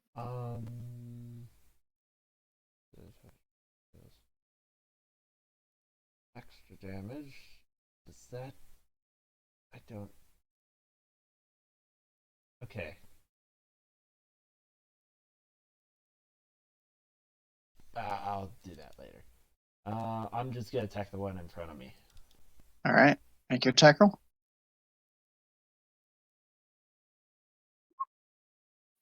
As you slice into him, lop his arm clean off, and he falls to the ground dead. Very off. He didn't have a lot of health. Anything else? Yeah, that's all I can do for now. I could probably do another thing, but I want to read it first. Actually, I'm gonna throw these on here. Cool. All right. Next up is their turn. So this goblin next to you, Drakor, is gonna make a scimitar attack against you. 18 to hit. Nope. You get a It's gonna 20. miss as you parry it away with your warhammer. This one here is gonna run up and make a scimitar attack against Greystone. So that's an 18 to hit. 16 is what he got. You rolled a 16 with that one. 16 to hit. Does not hit. I can't read. And this one on the back is going to make another short bow attack against Drakor. 17 to hit. Tink, straight off of your armor. Drakor, you're up. Smashy, smashy. All right. And your damage. Crack. You hear the crunching sound as you slam this one against the wall. Falls to the ground dead. Anything else? 5 more speed step. All right. Greystone, you're up. I don't think I can use that this time because these guys are dying really fucking quick. Alright, I will leave my cover and I'll run up to this guy. There's a goblin between you and that spot. Oh, I see an X right there, so. Well, that's around the one that goblin is standing on. It didn't look too hard. I'll attack that one. Okay. No. I'll attack that one. I just push off of him and ignore him. Make your attack roll, and that'll hit as you roll your damage. Slash into him, and he falls to the ground, dead. God. There we go. I can still move. Now. I can move up here. You can. I can move 5, 10, 15, 20, 25. Aha. Well, as you're kind of moving around him, he's just going to hack at you with his scimitar and just wildly and miss. Drakor, you're up. If I move here, can I hit him? You can, with advantage. Or you can attempt to, with advantage. Okay. Ready damage? I am getting points for consistency. You smack him and break his left arm, but he's still standing and looking very beat up. Greystone. Oh, that was his actual attack, not an attack of opportunity. Nope. Okay. All right, as you swing at him with your long sword and just finish him off. He falls to the ground, lifeless. I prefer killing goblins. What do they have on them? All right. As you start to investigate these, go ahead and make an investigation check. I'm going to keep a lookout for things. All right, Drakor, make a perception check.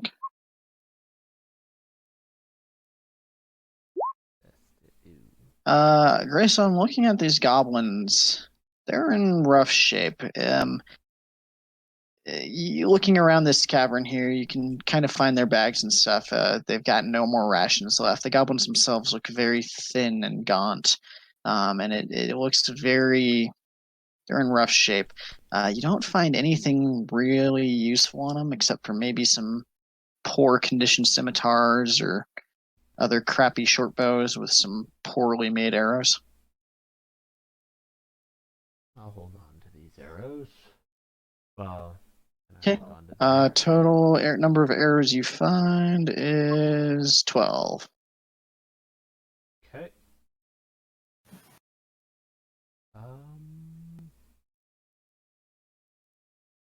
It appears that they've been down here a while, slowly starving out.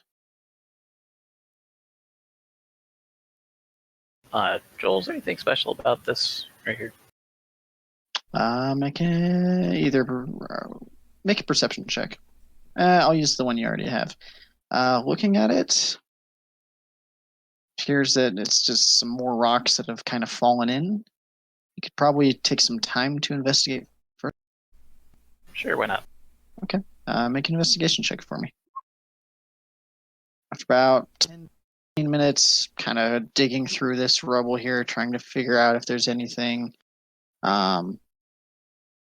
It just appears that it was a freshly mined out area where it just kind of collapsed after whatever raw materials were there had been taken. And let's see. During that time you were investigating that, Greystone, that is enough time for a short rest if you wanted to. Yeah, sure. Short rest. Hit die. The hit die disadvantage? No. All right, Drakor, looking around this other area where they've been, you can see quite a bit of lead in here, actually, along the walls. There's lead stores, where it's just kind of worked into the rock, where after some mining and a little bit of melting it down to separate it, you'd be able to get pretty significant amount of lead down here. I'll take a little bit and put it in a bag. Just chipping some off. Yeah. I could have brought my pack horse and we could have carried a bunch of stuff. All right. Although, I myself am a bit of a pack horse. I could carry a bit. I'm just looking for a sample, really. I'm gonna All right. The blacksmith wants a supply of lead, not just a certain amount of lead, fortunately. How do I... There we go. Put the torch there. So, Grab that. as you start to exit this cavern back towards the minecart rails, you're at this intersection where some of it goes west with various support beams. There's that path along the north side of that river, or the stream, pond, whatever. So you start heading down this way. Hey. You see yet another dead goblin. I is Over it up here. from here? What's up? Perception. Do I see anything over there? Make a perception check. One moment. You don't. You don't see anything. I mean, you see the goblin there laying on the ground. His poor conditioned scimitar there just kind of still grasped by his dead hand. I am going to investigate him to see what killed him. All right. As you are... That's not investigation. I need an investigation check. Okay. Yes. Ta-da. As you start leaning down and you see these more of these small piercing marks all over his body, suddenly another one of those creatures from before jumps out from this thin crack in the ceiling out to you, and I need you all to roll initiative. Oh, Look, Drakor can do bad every single time. finally got a decent one on my end. All right. With that, Greystone, you're up first, but you are currently surprised by this thing jumping out. And it is going to jump out to right here and launch its tentacles at Drakor. First one, you just barely manage to duck out of the way, but then the second one grabs you and pulls you in. In the process, dealing 6 points of damage to you. That's 5 bludgeoning, 1 piercing. With that, Drakor, you are currently surprised by this happening. Next up is Greystone. Really good hiding thing if I got hit from a 20. He did. They get a +6 to their stealth. Ah. I'm gonna Anyway, throw my torch down where it Okay. is, and draw my sword again, and well, yeah, then I'll run up there. That's all I can do. all right. All right, you run up there. The creature is going to continue trying to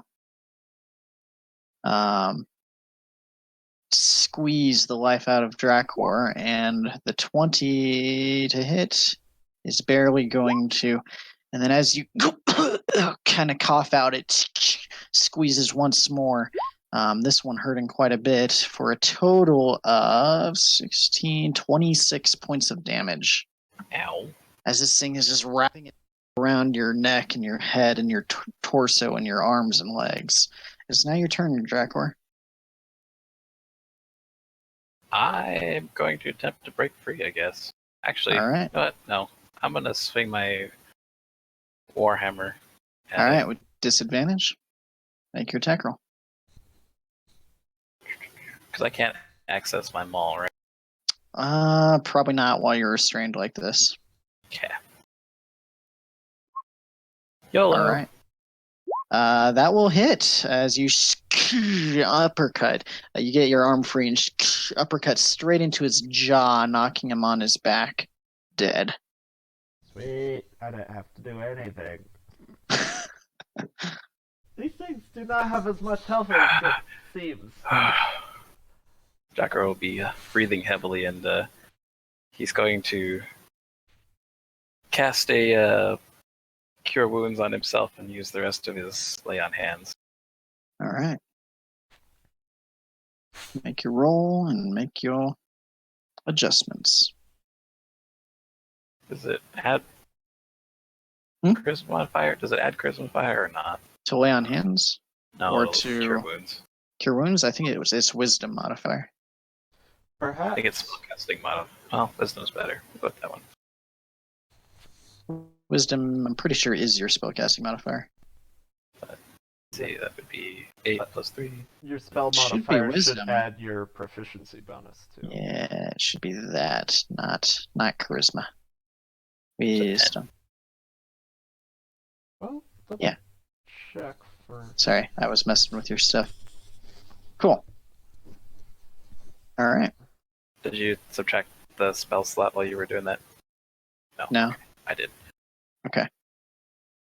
Oh, I don't have spells yet, so it's not going to kill me. Alright.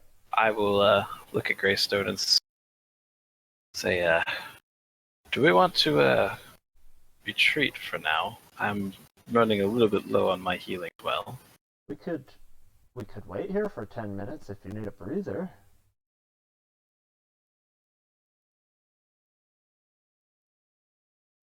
Drakor considers that and says, I've only got one more spell left and I am fairly beaten up. I think I need a little bit more than a breather. Well, I have these 4 potions here. 4. Should be 4. Why does it say 5? Be 4. Well, let me take a breather then, and we'll continue on after that. Would you like to keep watch? Yeah, sure. Please, spider. All right. Eat me. Greystone, make a perception check, and while Drakor takes a short rest. So Drakor, you can use as many hit dice as you'd like, as you have, I guess. That should get me back up to full. Okay. Perception? Perception.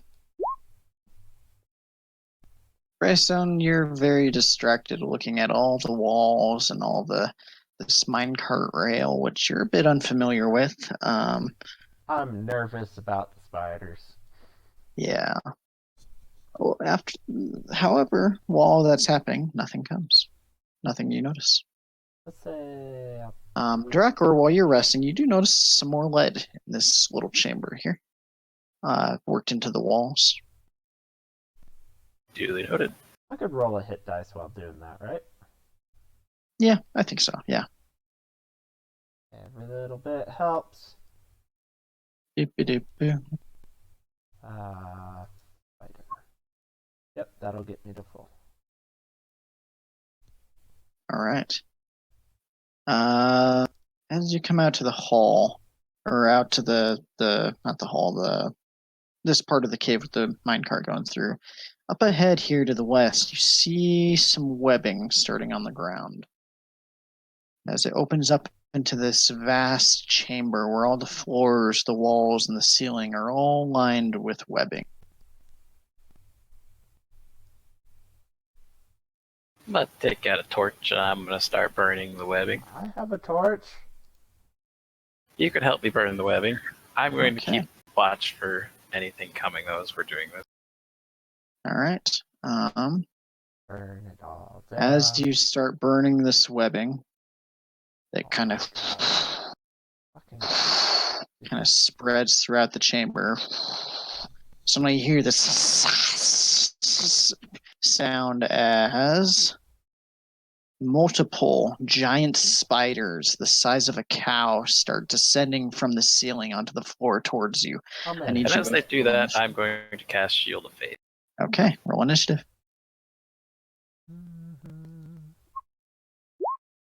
Hey. Look, I can't do that every time. All right. Second. So we got that. And we got that. Okay.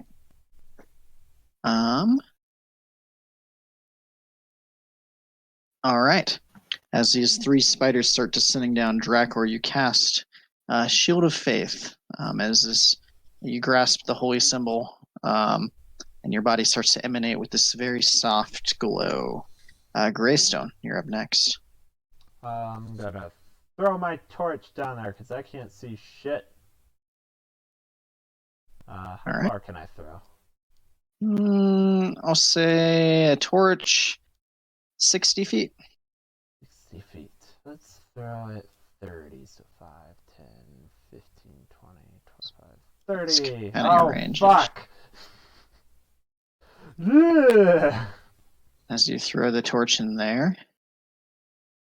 it does actually catch more of the webbing on fire. Does it burn the spiders on the webbing?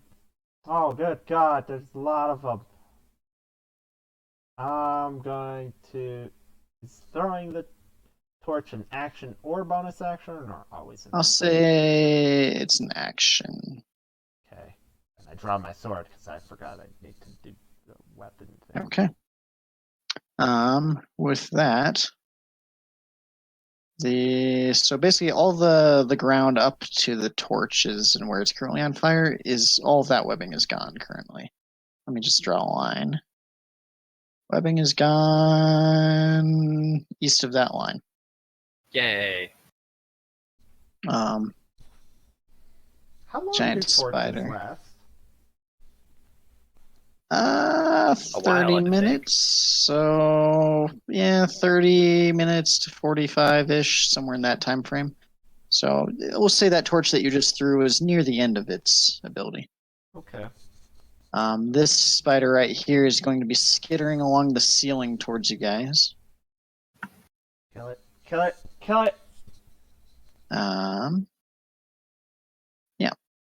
So with that, it is now Drakor's turn. Do not be afraid to run away. Does it look like they're not willing to cross the webbing?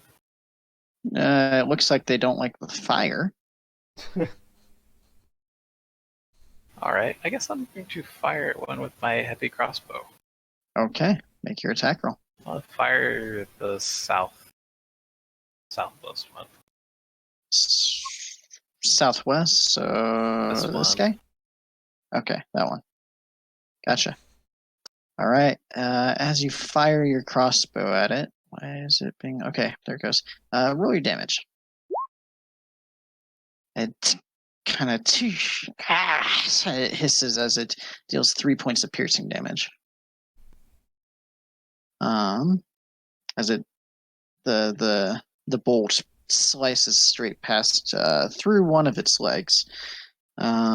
Greystone, you're up next. Okay. Curious, is the initiative? I forget. Did I go last on my turn, or did I? You're not sure. Okay, my initiative was lower than Drakor's though. Okay. Short bow range on short bow. It's gonna be a disadvantage, I think.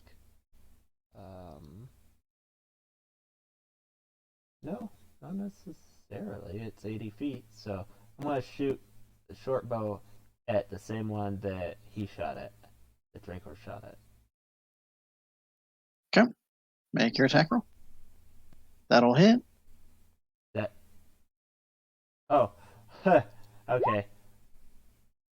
No, As no you- dual stilling style, just piercing damage. Yeah, as you fire the arrow at it, it hits him right in the chest. Doesn't seem to do that much damage, but it still does 6 points of piercing damage. It seems that the bow you're using is not great. Better than me running up there and getting killed by spiders. And with that one is going to hiss and start to back away down into this corner, while the other two continue skittering along the ceilings and kind of wrap around the walls. This one is going to come up to you and sling its web at you, Drakor. Nope. And as it fires the web, you just kind of you pop the shield up, and it just a spray of web straight onto your shield. It is this one back here. Oh yeah, the fire spreads. Greystone, on your turn. Fire spreads. This other one is going to launch a web at you, Greystone, and it's going to sling it straight at the wall. I dodge out of the way. Hooah! Okay. Spider, spider. Next up is Drakor. All right, so spider's in front of me. I'm going to swing at it with my warhammer. Just imagine the spiders have boots on each of their legs. As you roll your damage. As you slam your warhammer down on this guy, it's out this squealing terror as it deals 8 points of bludgeoning damage. That was saddening. That is sad, actually. That's a low crit. Greystone, you're up. That's almost minimum damage. I will put my short bow away, draw my sword, and attack it with my sword. All right, make your attack roll. Miss.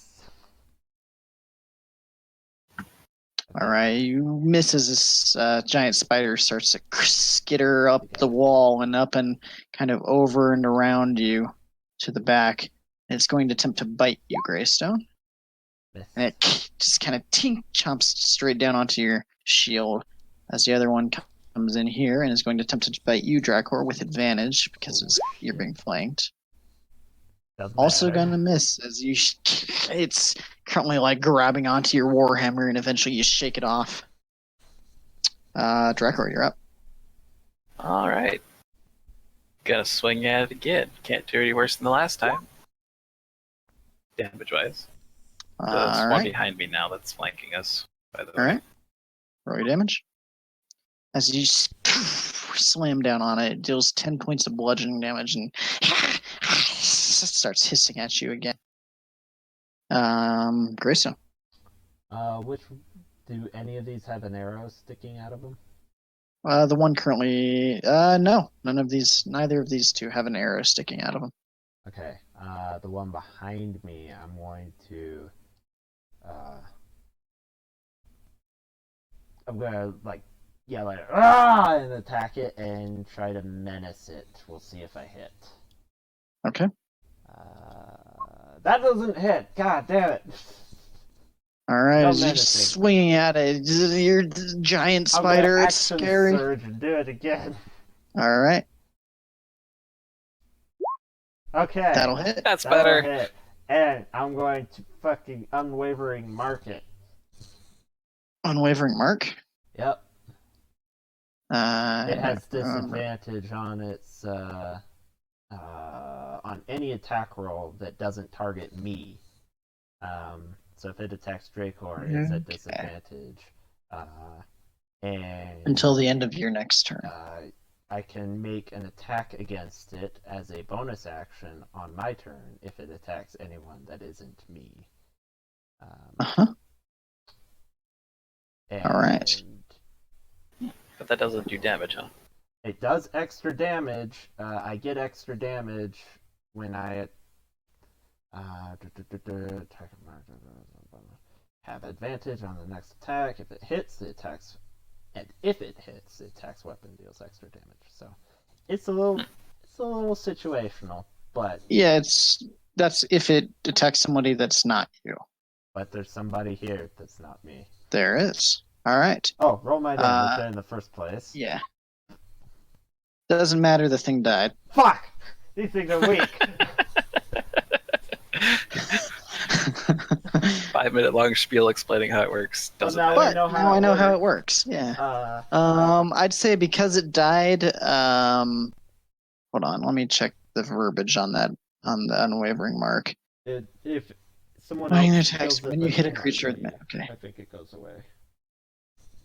Okay. So yeah. Yeah. All right. The other spider is going to attempt to bite you, however. And that is going to hit. Dealing. 1 second. What the heck? Why is it all messed up? Let me open its character Let's sheet. make a DC something on a failed Yeah, save. make a Constitution saving throw. Oh, that's to avoid the poison. Okay. Yeah, I think it like halves the damage from the poison.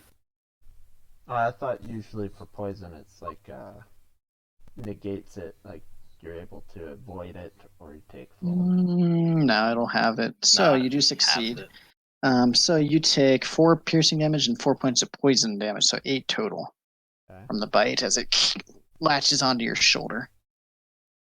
The other one gets a little bit more brave and starts coming forward again, and it's gonna sling its web against Drakor.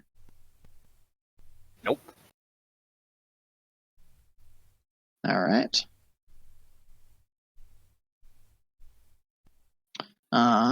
As it kind of gets some of the sticky web up along pieces of your armor, but isn't quite enough to slow you down. Drakor, you're up. Swing, swing, swing at the giant spider next to me. All right, that'll miss as you swing at it, and it just kind of steps out of the way. Okay. Greystone. I'm attack it.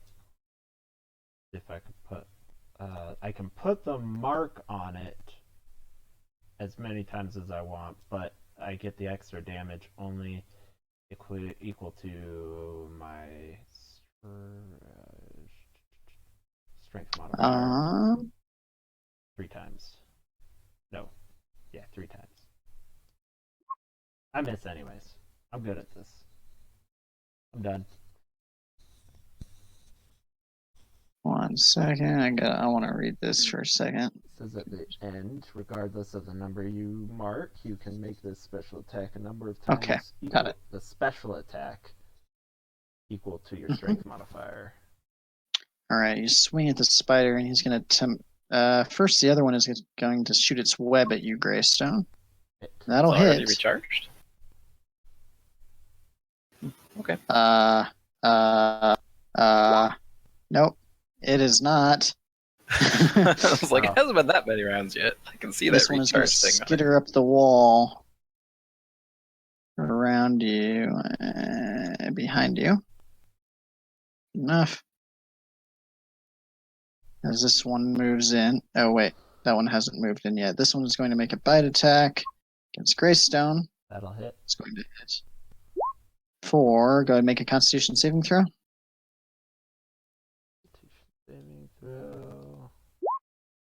Ooh, As it deals 19 points of damage to you, as you feel this poison from the spider starts coursing through your veins, feeling like it's slowing you down. The other one is going to run up and try to make a bite against Drakor. It's not going to hit. Yes, it is, because it has advantage because it's flanking. I'm so Drakor, confused. I make thought a... it shot web at me already. No? Oh, never. Nope, Okay. it did not do that because it did not recharge. I don't know. Okay. Constitution saving throw. Whoops. I'm so confused. I'm sorry. You do succeed on the Constitution saving throw, so it does 11 total points of damage to you. As it bites it. So a quarter of the poison because I'm resistant to it. Okay, so then that's going to be 3, so that's 8 8. points of damage total. Alright. 40, 45, 37. I forgot about that. It hit him with advantage, right? Right. All right, Greystone, you're up next as you feel this poison start not feeling good. I hit it. Hit the one in front of me. I'm trying to menace it. Roll your damage. Is it dead? You do hit it for 6 points of slashing damage. It is not looking good, and it I think is you forgot your dueling style damage. not liking you. That's right. It's going to be 8 points. Everything All right. it helps. It's on its last legs here. Just leave that on. And that one that you just hit, Greystone, is going to make a Hey. bite attack. You just skipped me. Wait a minute. It bit me, and then he attacked. And it's attacking again. Hold on. Plus, it's got a legendary action. I did skip Drakor. Drakor, you're up. Oh my gosh. I'm struggling today. Biting me twice in a row is cheating. Anyway, the one that he just hit that you said is on its last legs, I'm going to attempt to whack it. Make your attack roll. That'll hit. As you... How do you want to do this? I just want to put my hammer through its mandibles. Smash its face into the floor. You manage to do so, and it smashes its face as you watch the 2 mandibles just kind of pop up, twitching, and all the legs are kind of twitching as it's dead on the ground. Now, Greystone, you're up. Nope, Greystone, you made that attack. Spider is up. Spider is going to make a bite attack against Drakor. And that is going to not hit because of your thing. Yep. We haven't been doing Constitution saves for his shield, though. He hasn't been hit. Yeah, I thought he just took poison damage the last turn. I made it. You're right. Yeah. You did take poison damage, and you saved the throw. Great. You're right. My goodness, I'm struggling today, guys. I'm sorry. Moving on. It is now Drakor's turn. I'm going to pull up my maul, and I'm going to attempt to maul this thing. Spider, me. No, you skipped Drakor last time, and then this time it's coming back around, so you're going next. Sure. As you pull out the maul and So I'd like to re-roll that one. Since I have the great weapon fighter thing. You do have that? And I have to take the 1. Damn it. And it's still a 1. Alright, as you smash into this thing with your giant maul, dealing 10 points of bludgeoning damage. Now it's Greystone's turn. You need to be on top of this stuff, Joel. I'm gonna attack it. Alright, that'll hit. Yeah. As you deal 13 points of slashing damage, it's just slicing 2 of its legs clean off. It's still up. It's still moving. It's not looking great. 13 points of damage. Well, it's menaced. And it is now menaced. It's going to make a bite attack against Greystone because you just hit it. Okay. And are being very menacing. It should be scared of me. 13 to hit. It misses. Yeah, you should be scared of me. Go away, spider. Drakor, you're up. I'm going to attempt to maul it again. As you swing at it, that'll just barely hit. Roll your damage. 13 points of damage. All right, as you swing at it, you hear some of its carapace armor start to crack, and you look as it's just kind of flopping on the ground, missing a couple legs, and it's still alive. Greystone, you're up. Wow. It's a tough spider. Yeah, I'm gonna attack that thing. Fucking die!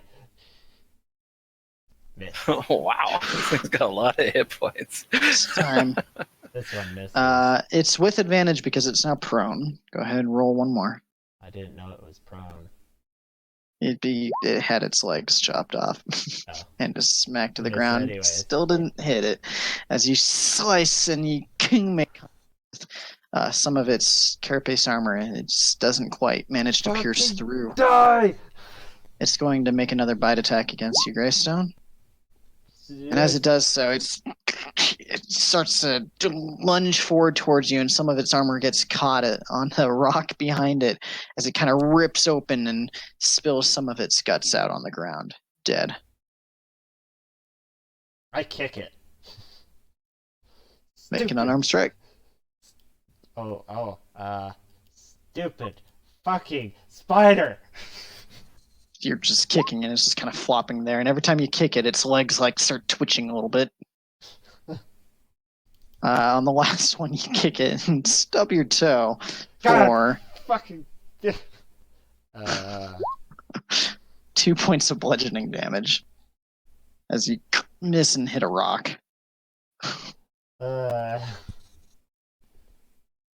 Stupid fucking. I'm gonna light a new torch and burn it.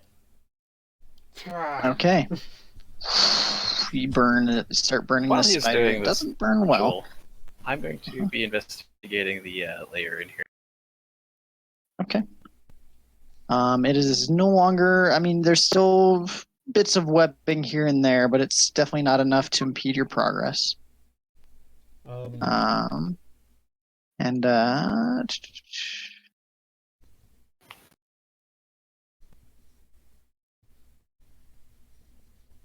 Make an investigation. Oh, you did. Cool. As you're looking around, there's various support beams and stuff that appear to have been just covered in webs all the way to the ceiling. This cavern itself is maybe 25, 30 feet high above you, and there's kind of an offshoot to the north and a more main path off to the west. In the north, you see the fire is starting to fizzle out. And on the west, the fire eventually reaches the edge of it and stops and goes out.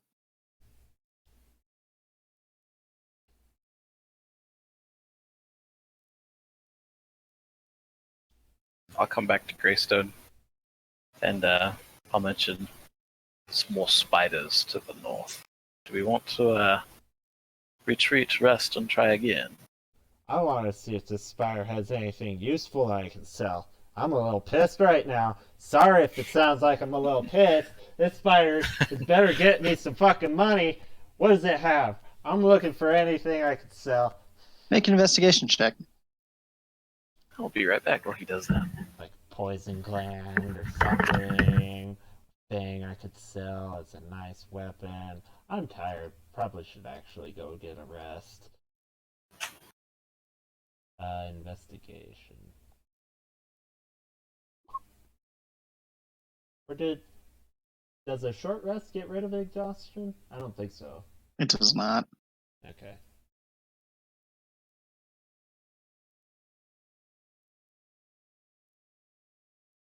Did you get the roll?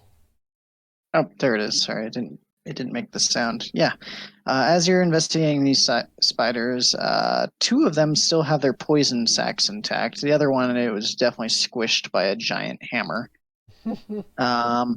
And between them all, you're able to grab 5 different mandibles that are still in good enough condition.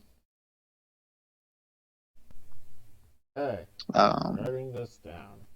Make a survival check for me to try to extract those poison sacs.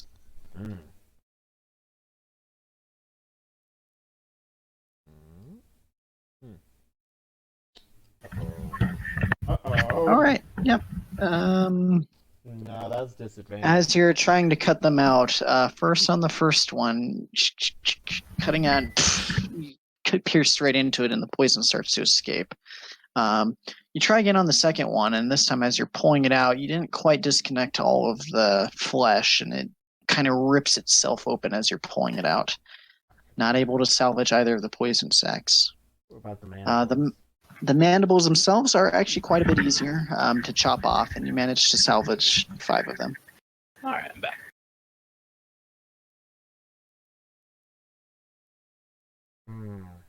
This would be good evidence that we actually killed giant spiders here. Maybe we could fetch some gold or silver for these. I don't know. What can you use mandibles for? Decorative. Decorative. Definitely decorative. One thing you do notice about the mandibles is they do still have bits of poison in them. Not a lot, but a little bit each. Definitely decorative. All right. What would you like to do? I'd like to light a new torch. Leave the one that we're gonna say the one I caught on fire. I just like impaled the back end of the It's torch into pretty much gone. do it. So I threw one torch, put a torch in that guy. And Where did that guy go? Where's the torch? There's the torch. It's gone. And yeah, Drakor, I'm feeling a little tired. If you want to go take a quick long rest or come back here another day, I am fine with that. Metagaming, we have, what, an hour and 50 minutes left in the session? About. Mm-hmm. Let's take a long rest. Okay. Let's go outside and take a long rest. Don't need no fucking spiders getting in my sleeping Fuck bag. this place. All right. I don't know about you, but spiders in my sleeping bag. Yeah, I don't Not want today. chokers? No thanks. All right. As you head out to take a long rest, what sort of area are you looking for here? Just right outside the cavern? Nope. Nope. Where at? I'm looking for an area that gives us sight on the cavern, but you know what? Drakor, maybe you should look for it. I'm a little tired. But you should look for an area that we can see the cavern still, but be well hidden from it. So is there, well, I mean, we're going to have to make a fire, so we're not going to be very well hidden at all. Well, then you just look for a place while I follow, because I'm really tired, and I don't feel like doing anything right now, and you look like you're fairly... So Joel, we'll go ahead and retreat back to the area where we kind of made the dam. Okay. And we'll make camp in the same place. All right. As you're heading back there, the first thing you notice as you come out of this cave system with the mines, the air is warmer. It's no longer snowing. It's now raining, lightly. It's getting very warm very quickly. It's probably already in like I'd say upper 70s or so. All of the snow from the night before is gone. At this point, it's probably about... There's storm clouds? Looking around, it's hard to tell. It's overcast. It's raining. Okay. Drakor, So revising the... What was that? I don't know if you've been paying attention to the things that Stryker and I have been talking about, but there's been some unusual shit going on with the weather lately. As you could probably tell, it's late summer, early fall, and it was snowing the other day. Drakor nods. He said, it's not unusual for cold weather in these parts, from what I've seen. I've been adventuring up here for the last 3 months or so, and cold weather has always been up here, so the snow was not a surprise. But this is hot for this area. It might not be unusual lately, but the weather, from my research, has not been doing this as of 1 year ago. It's fairly stable and temperate. Well, let us seek some a shelter. Is there a small cave around here, Joel? A small cave. Looking around, the only cave you really saw was the mines you just came from. Okay. I'm just kind of looking for something that would offer some shelter, but doesn't have a lot of depth to it. You'd probably find a thicker thicket here. Maybe some trees that are real close together. Okay, I'll look for that. Yeah, you're able to find it without too much difficulty here in the woods. Right. With my knowledge of surviving in this area, do you think we'll need a fire tonight to stave off cold? Make... What'd that be? That would be a survival check. Yeah, make a survival check. To stave off the cold, probably not. To stay dry, potentially. So. Well, being wet doesn't incur exhaustion, as far as I know. As far as you know. Mm-hmm. So I'll find a suitable place that's fairly well hidden with some thick trees and sheltered from the water or the rain. You guys are able to find that, and as you start sitting down so you can get some rest, you doing the same shifts as before? Yep. All right. Drakor, you're up first. That's more like it.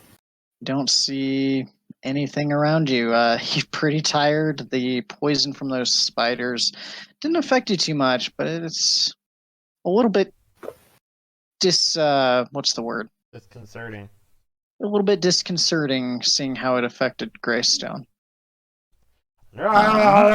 Poison! Yelling at trees. And as the afternoon goes by, go ahead and make your next perception check.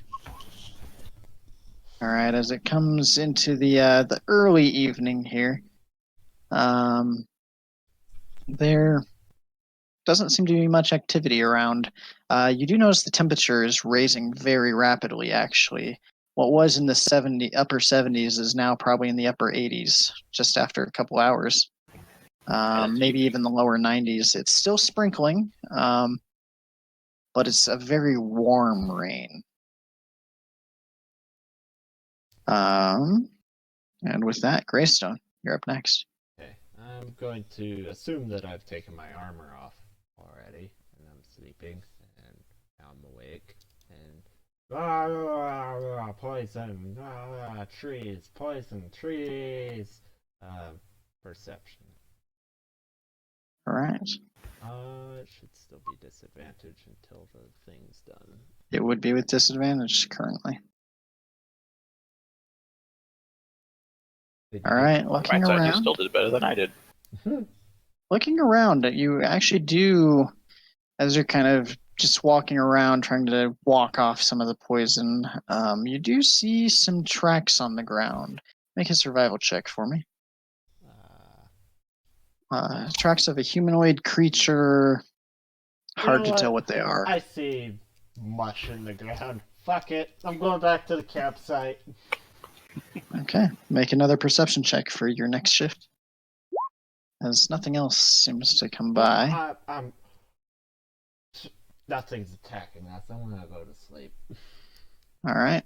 As you curl up asleep a little bit early, the rest of you sleep for the two of you sleep for several hours at this point. You wake up near the middle of the night. It's probably approaching midnight or so. Fully rested. You get back half of your maximum hit dice. Greystone, you're no longer exhausted. Get back all of my spells. Oh wait, all of hold my on. Hands. We forgot to establish this beforehand. We'll just assume that you took your armor off, but He actually said he was taking his armor off. Oh, he did. Okay. Yeah. Then yeah. So yeah. I have to And don you, my Drakor? armor. So Drakor, we'll assume that you took yours off as well because we didn't establish before this time. Unless you said you kept it on. Drakor would not have taken his armor off. Okay. So I think I get back a quarter of my hit dice. Yeah, Right? you get back a quarter of your max hit dice. You get back one hit die. Is that a homebrew thing? It's actually that's in the rules. And It's that's actually our in the guide. rules. because of heavy armor. Heavy and medium, right? Then that's Don't remember if it's medium, but heavy for sure. I think it's heavy and medium armor, a both. different homebrew thing that I read somewhere else, where there was a thing about sleeping in heavy armor that was like, yeah, don't do that. It says heavy and medium armor. It's actually not bad as long as you don't have a level of exhaustion or too many spent hit dice. So, yeah, as you guys are Not waking bad. up, it's in the middle of the night. What would you like to do? Back into the mines. Char! All right. I As get you- second wind back and action surge, right? Mm-hmm. I get all my lay on hands, and I shot an arrow earlier. Did count for that. Anyways, As you head back into the mines, the twisting and the curving out of the rain, it feels nice to be out of the rain. Your stuff is still soggy and wet. oh yeah, my torch had gone out. Your torch has gone out. Coming in, I'd say you would have been able to keep your torches dry inside your pack, so you could probably 1 second. light another one in here if you want to. Yes, I can't see shit. Drakor, where'd you go? Drakor? There you are. Oh, you're right next to me. Doopy-doop-boop. Bloop-a-boop. Burning through torches. Hey, it's a pun.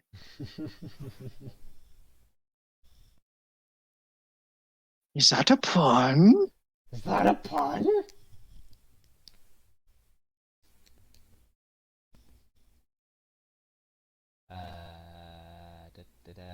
Alright, this is my first adventure without Zod pestering me. Alright. Drakor, as we walk through these very creepy crawly caverns, have you met Zod? Let's see. Greystone or Drakor stops and thinks. Zod. You know, I don't think I've actually gone adventuring with him. I may have run into him at the bars.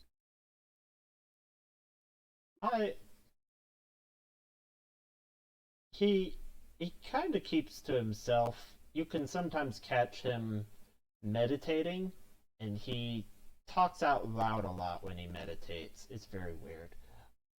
I would suggest staying away from him. I would just suggest not even. He's an asshole, and treat him like an asshole because he is one. Just for future reference. I will bear that in mind if I ever run into him. The only people I've really got adventuring with was Pierre, who seemed to had a little too much bravado, I've been with and then Vega. I did not talk to Vega much. And then there was Icky, the little owl, who also did not talk much. And there was John. John is special. Who's John? Don't understand anything that John says. John. He's like 6 feet tall and spouts nonsense all the time and then charges into battle just like me. So I like him. I just don't understand anything he says. I've never met John. I haven't even seen his name on the roster. But have you met the crazy man? Yeah, that's what they told me his name was John. Who's they? Who's getting his name? Nobody told me his name. I'm getting it off the adventure board that says previous adventures. Okay. Okay. It was like 3 weeks ago. I don't fucking remember. I had to look it up. That'll have to be up to Matt how he wants to go about that. Matt's been saying Sure. nobody knows On the his adventures character's board, name. you see someone wrote John Doe. And Okay. was referring to the crazy man as John Doe. Huh. I feel a bit foolish now. I think Zod's trying to prank me again. So Drakor's response would be something along the lines He of wrote that name there. the headmaster of the guildmaster of the Adventurers Guild told me his name was John. But I agree, he is crazy. Don't understand him at all. Okay. Alright, let's say we were traveling as we were talking. Talk. Joel, as we go over the bridge, I'm going to remain wary and set up a reaction in case something attacks. Okay. Make it across the bridge. Nothing happens. Perception for going across the bridge. Looking around, you don't see anything but the goblins before. As you guys are walking in, you smell the smell of death, rotting corpses. Everywhere. Pretty pungent in the area, yeah. As we get to this side, we're going to go north. Okay. As you head north, you see more of the webbing, which you had seen from across the way before. Light it on fire! All right. Pull out a torch and start lighting it up. As you start lighting it on fire, you hear this, and roll initiative. I picked fights with spiders. I rolled the wrong thing. There we Look go. what you did. I re-rolled its health. Whoops. Now it has more health than it normally does. Initiative. No, you roll 20, it's usually less. And then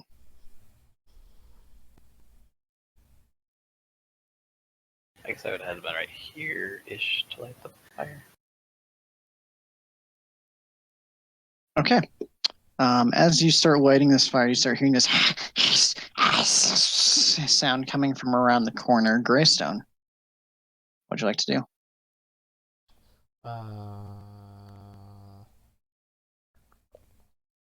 Let's throw my torch over here. Okay. And take my sword out like normal. And can I squeeze past Drakor? Yeah. Excuse me, pardon me, excuse me. I'm gonna stand right here.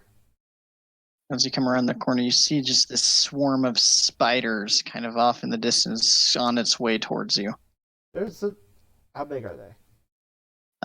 Each of these spiders, they're the size of probably tarantulas or so. They're large, but they're not gigantic. And they just start coming on their way towards you. There's a bunch of little ones. They're coming right As they at start us. coming through, as they start charging through the flames, they take 1 point of damage as you watch as most of them just kind of scurry up the walls and over the ceiling and start swarming past, right past the fire, all the way up to you, Greystone. And they are going to start attempting to bite you. And they just start crawling up on top of you. It's incredibly uncomfortable and disconcerting, but they don't actually manage to do any damage just yet.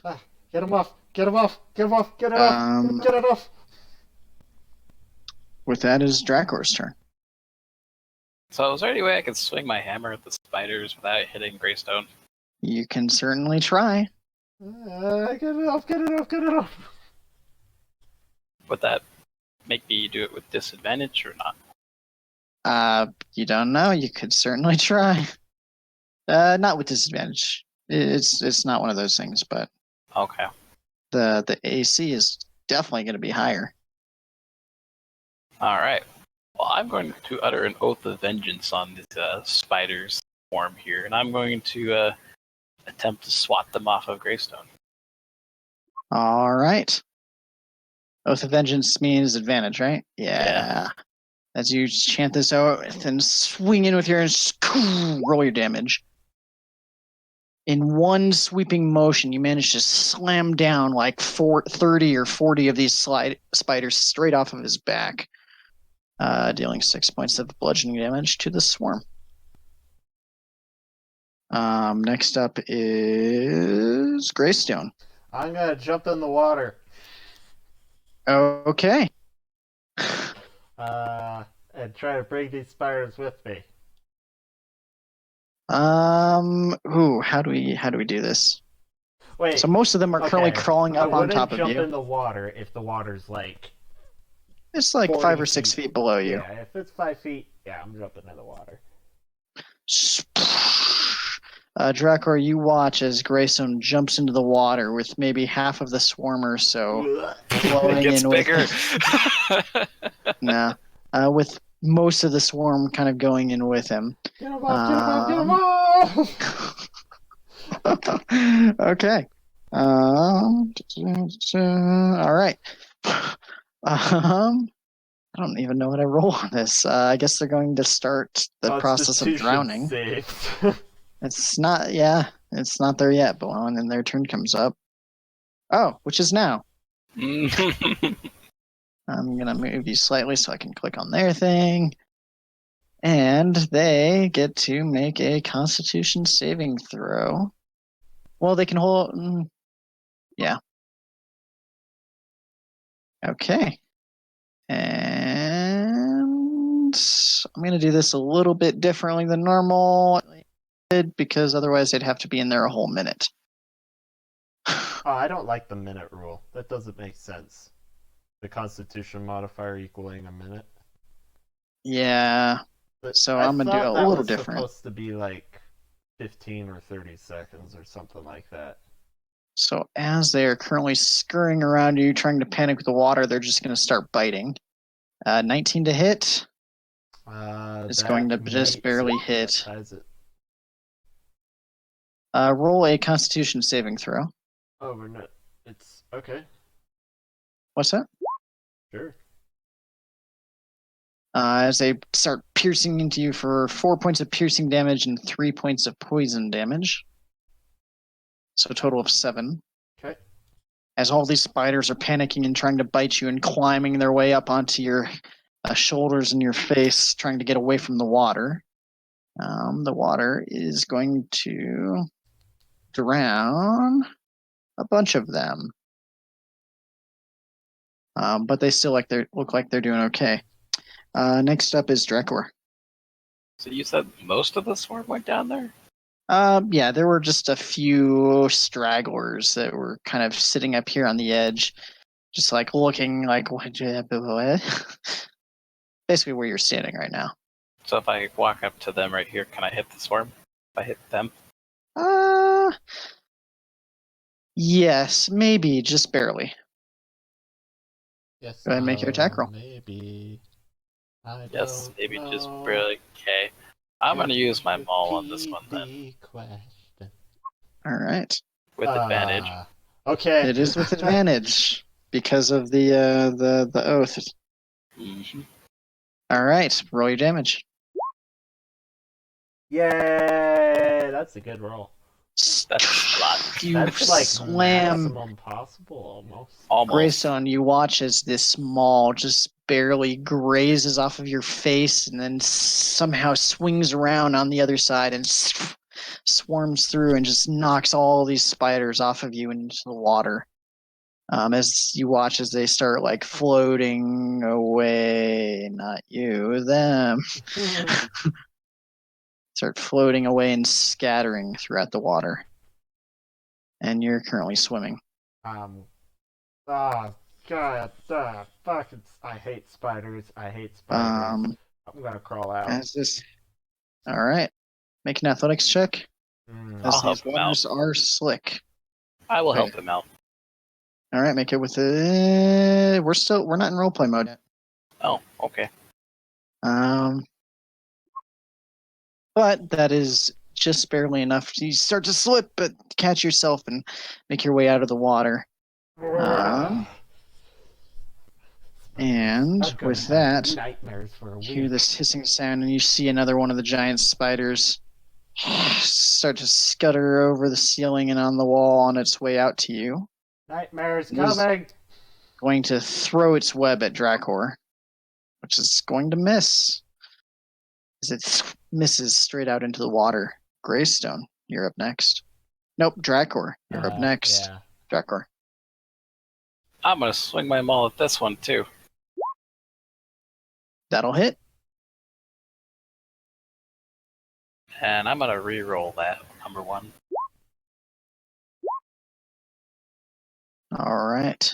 So it's max damage. For an extra 17. 17 points of damage as you hear the sound echo throughout the cavern as you deal 17 points of damage, smacking the maul straight onto the back of this spider, cracking a little bit of its armor. Greystone, you're up. Yeah, I'm gonna attack this and yell at it and stuff.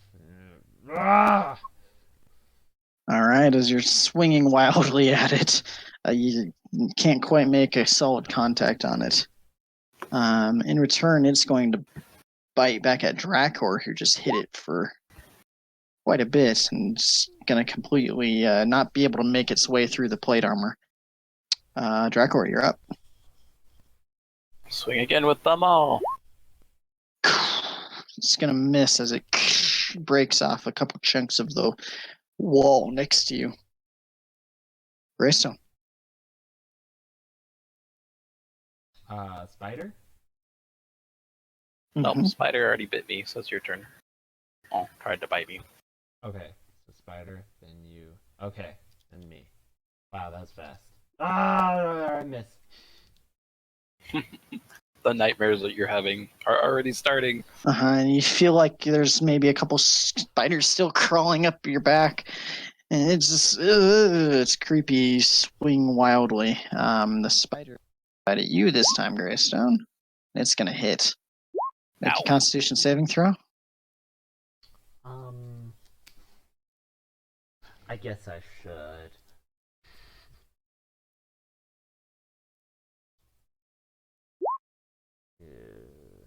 That's just barely a success. I thought 14. As was the, It's 13. Oh. Just barely a success as the nightmares are coming to life, but it's going to hit you for 12 plus 12, 24 points of damage. 13 plus Oh, 12. that success is just barely saving you. This is a 12 plus a 12 more. Oh, that's a 14. Yeah. Okay, 24. Points of damage as you feel this poison pumping through your veins as the mandible sinks deep into your arm, and you're able to kind of shrug some of the poison off, but it still hurts pretty badly. Drakor, you're up next. Does this thing look like it's still doing really well? It's doing okay. Okay, I'm Not gonna great. utter another Oath of Vengeance on it, and I'm going to use my maul. If this hits, Alright. it'll be a smite. All right, that'll hit. As you there's this crack. So if that doesn't kill it, then I'm gonna re-roll the. Can't for the radiant damage. No, but I can for the 2. Oh yeah, for the 2. For 1s or 2s. That'll do it. As you just barely cracks the damage and 16 damage. kills it. Or how do you want to do this? I want to basically do an uppercut with the maul and see how far back I can send it. All right. This crack of damage, then this burst of light exudes as it gets smacked back, bounces off the wall, and into the fire back here, which starts burning it to death. Oh. How did you do that? Are you okay, friend? How did you do that? With practice and the guidance path. The guidance of Terrace, but do you think I could do that? Someday? Perhaps one day your god will see fit to grant you those powers. And I'll heal Chris for 15 points. Oh, lay on hands. Okay. As I pat your shoulder. Thank you, friend. Good touch. Thank you. That sucked, though. Fucking spiders, man. Crawling all over me and... as we come in here, Joel, I'm going to search the area. All right. What you see these two almost cocoon-looking things, maybe about the same size as you, twisted up in various webbing. Going to investigate them both. All right. As you pull them open, just two dead goblins. One falls out of each of them. Anything interesting? Make an investigation check. Looking at these two goblins, you actually find on them a fair amount of coin. 1 platinum piece, 5 gold pieces, 55 silvers, and 51 coppers. That's a lot of hard math right now, so we will divvy that up at the end of the session. I'll write it down. I've written it down. 1 plat, 5 gold, 55 silver, 51 copper. All right. And I will light another torch and hand it to Greystone and then continue back. Oh yeah, I threw my torch. Thank you. I'm gonna try and again get something from this spider. Okay. Make a survival check. Survival check, but not with disadvantage anymore. So maybe. Fuck. It's pretty burnt to a crisp, actually. It's doesn't look like much. You could probably recover a mandible, but it's not. Nah. There doesn't seem to be any poison in it. Fuck it. Okay. Did Drakor check both of the cocoons? Yeah. So each of them had a dead goblin in them.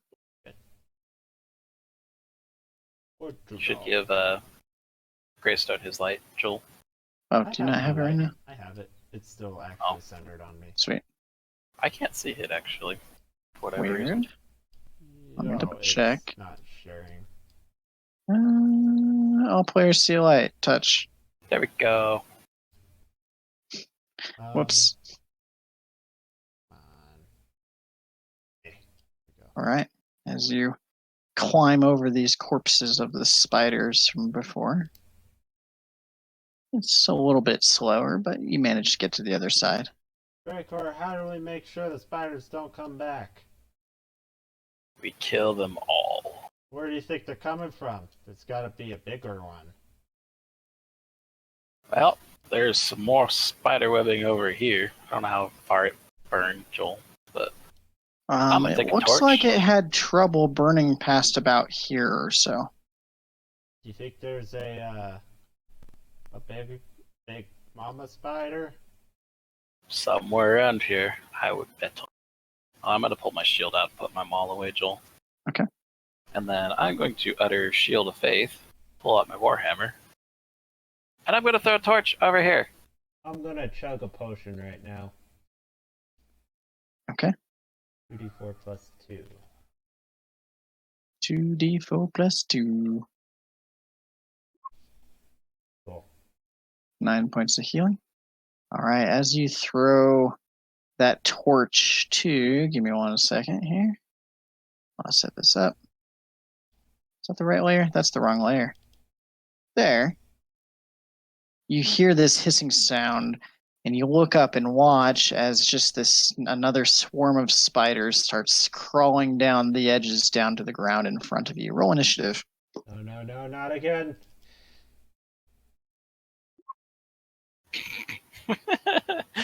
Yes, Drakor can continue to roll poorly on initiative. Okay.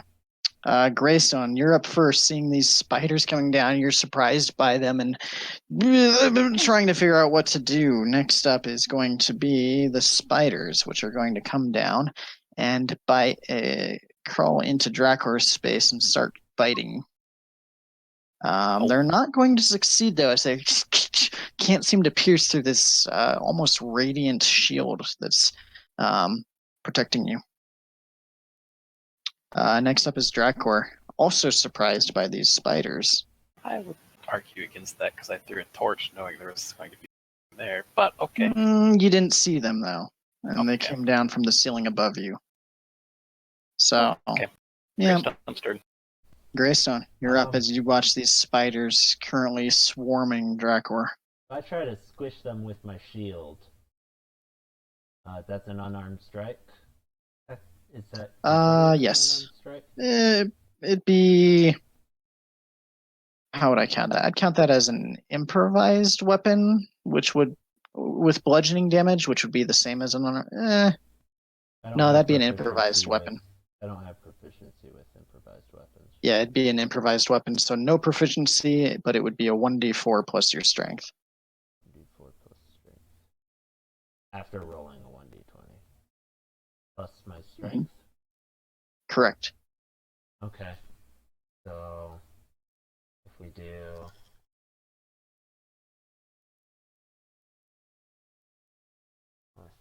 Three? Three, right? Yes. Yeah. All right, as you're trying to smash these spiders with your shield, you thump up and actually end up hitting Drakor. Go ahead and roll 1d4 plus 3.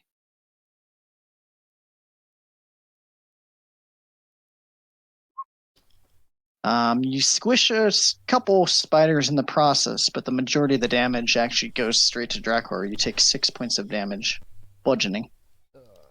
Eh? Okay, that doesn't make any sense. That's not anywhere near my AC. No, but you also weren't expecting an attack from your ally. Alright, be more careful, lad. I wasn't expecting him to hit them with a hammer, you know. Next up is the spiders that are going to continue biting at Drakor and continue failing to bite you. It's like they don't know how to use their mouth. They're just like trying to bite into the steel. Nope, that doesn't work. Over here on this gauntlet, nope, that doesn't work. And just struggling. I'm going to take my warhammer and try and swat them off. All right, make your attack roll. Oh, okay. All right. I don't get an advantage because Greystone's helping me, right? I'm going to say no. Okay. Not for this. As you're swatting them, you manage to swing a couple of them off you, but for the most part, it's not looking great. Greystone, you're up. Okay. Seeing as my shield didn't work, I will use my sword, but I'm not trying to, like, swing my sword to slice, like, down on them, like, more like slice along his arm or along his back and, like, to not hit me while you're doing it, right? Yeah. So in that case, with you trying to swing at him that way, I'll say with disadvantage. Okay. Disadvantage. And...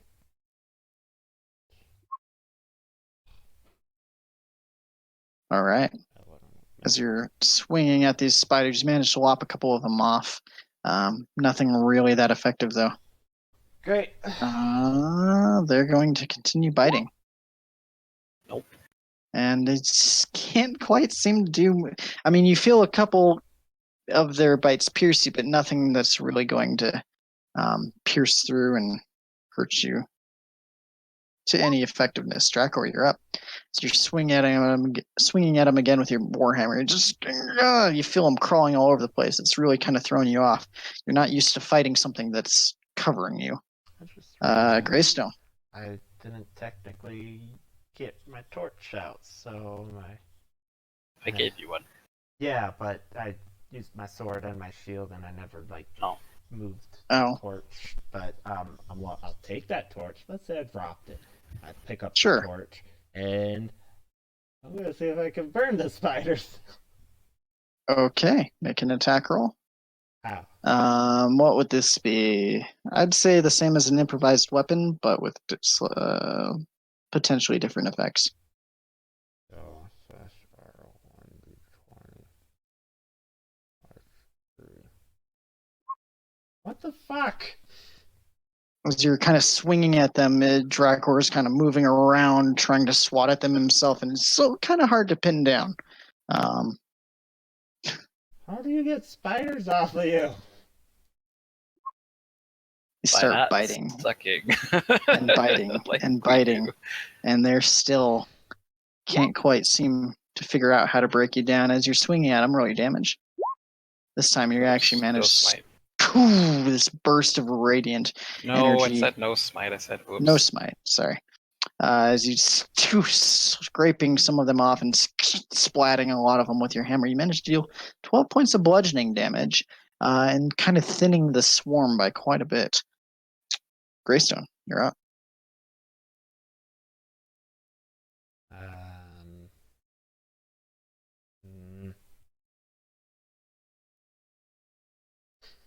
I will punch the spiders. All right, make an unarmed strike against him. Oh, that's still well. That'll just barely hit as you are about to hit Drakor right in the face, and then suddenly he turns and you punch like a solid row of maybe like 6 or 7 spiders straight off of him. Roll your damage. It always does 4 bludgeoning, it says. No dueling style. All right, as you deal 4 points of bludgeoning to him. Dueling style is when I'm using a one-handed weapon. Yeah, you're right. So then the spiders are going to go. Spiders are going to continue biting, trying to get through Drakor's armor, and they just can't seem to. Stupid spiders. Holy crap! Okay, Drakor, roll your damage. As you manage to slice off in a couple of swings with your warhammer, getting the majority of them off of you. And they finally just, whatever ones remain, just kind of scattered all the other ends of the cave. Aye, fucking spiders. I look at Greystone and say, be more careful next time, lad. Oh, well, calm down. And I'll put my hand on his forearm and say, I'm sorry, and heal him for 4 points with lay on hands. I think that's about the amount I did. Yeah, it's pretty close. And Drakor will continue to go over here and pick up my torch again and stomp on some dead spiders. Investigate these cocoon things. Alright, as you're looking around. Okay, make investigation check with advantage. Mm-hmm. Good thing. Looking through the corpses of 5 goblins and 1 hobgoblin fall out of these. The hobgoblin is currently wearing full plate armor and has a very nice scimitar attached to him. And between the lot of them, they don't have a lot of coinage, but they've got a bit.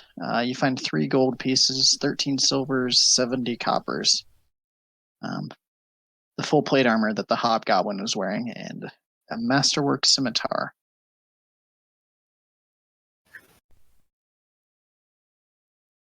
And 70 coppers. I'll look at Greystone and say, lad, looks like you need this full plate. I will take it.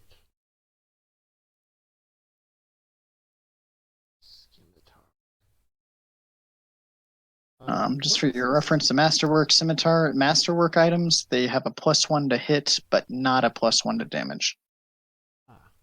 Are they one-handed? A scimitar, yes, is one-handed. Martial or simple? It is a martial weapon. Do you want it, Drakor? Otherwise, I could use that. Well, if we're looking at divvying up the loot evenly, I'm giving you the full plates. You can take it then. Alright. That works for me. The scimitar or the full plate? I meant the scimitar you could take, but if you... Oh, I'll take the scimitar then. And the coinage. Okay. And we'll call that one even. Alright. Okay. What would you like to do?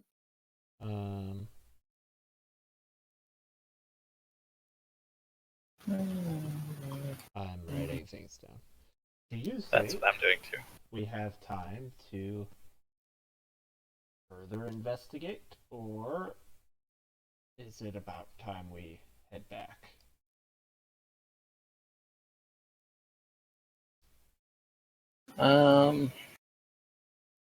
Joel, did you change the rules for fast traveling? It's let's see, it's 5 gold per level per hex. Each hex, I think, is 12 or 6 miles. Oh, let's go ahead and head back. Aye, lad. I think it's getting a little late. Let's head back. We'll come back and try this again next time. All right. Works for me. All right. The two of you are able to make your way out of the spider mines without too much trouble. As you emerge, you can just barely see some light on the horizon as the sun is coming. It's pretty warm out for being in the middle of the night. Okay. What would you like to do? Head back to Independence. All right. So which way are you going? Along the channel? Yeah, we'll head back the way we came here, kind of along the channel, and then follow the Meserly the river back. All right. So, so yeah, I have to. We'll say you guys have done the equivalent of about 3 hours of travel today. You could probably do 5 more hours without a rest. Or yeah. Okay.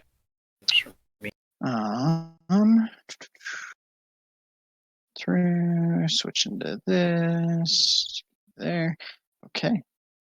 As the sun starts coming up, you guys start making your way back along the channel. After about an hour or so, you feel this colder wind start coming through again, which is very strange after the pretty hot day before. This chilly wind starts blowing in from the west, from kind of the northwest. As you're traveling along, who's leading the way? Who's keeping watch? I can keep. I'll watch. lead the way. Trackers. And while we're traveling, I'll give Greystone 1 platinum pieces, 3 silver pieces, 15 pieces. All right. Should Drakor, do make the a survival check. Greystone, make a perception check.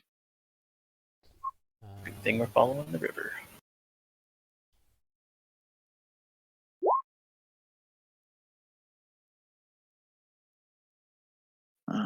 Give me a second here. I gotta pull something else out.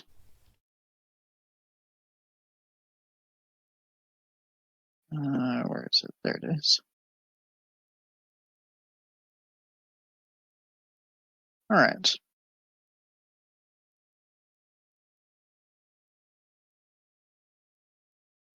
And also that. Okay. As you guys are coming up, traveling for, I'd say probably an hour or so, the sun is now just over the horizon. You see in the distance along the channel, Greystone, you see 5 humanoid figures in the distance. Maybe pretty far ahead, maybe 3/4 mile or so. Along the channel? Along the channel. Towards the river. Correct. Humanoid figures. Drakor, I see 3 human-like figures. Might not be human. Might be goblin. Could be orc. Could be anything with 2 legs. Taking a look, Drakor, you see them as. That's all I see. It's just the humanoid figures. Yeah, it's hard to make out what they Are are they at small? this distance. No, they're about medium-sized. Okay. This is your best guess at this distance, at least. Drakor will nod and he'll continue walking. Towards them? Yep. All right. As you continue walking towards them, you get closer, maybe half a mile. And you get closer, 1/4 mile or so. That's when you start to realize these are bugbears. And they're running towards you. Fuck. Are they running away from things? They're what? Are they running away? You can't see anything they're running away from. How far away are they? At this point, about a quarter mile. Oh, that's you hide. We should hide. Yes, hide. We should hide. Maybe we can surprise them? Do we want to kill them? Hide. Hide first. Yep, we're going to hide, Joel. Follow We're going to your go lead. into the forest, like 400 feet or so. Okay. Just enough to be out of sight, but be able to like listen for these guys as they're running. As they're running for you, and you go a couple hundred feet out, as you guys are kind of darting into the side, you watch as they continue running towards you. I need both of you to roll a stealth check with disadvantage because of the heavy armor. Oh, we're so sneaky. So you guys, Clank, clank, clank, clank, clank. 1 second as I set some stuff up. This is why there are penalties for fast travel. Penalties for fast travel. This is why you got to pay to fast travel, is what I mean. Oh. So you guys are in these bushes here. You'll see it in a minute. Fast travel avoids random encounters. It does.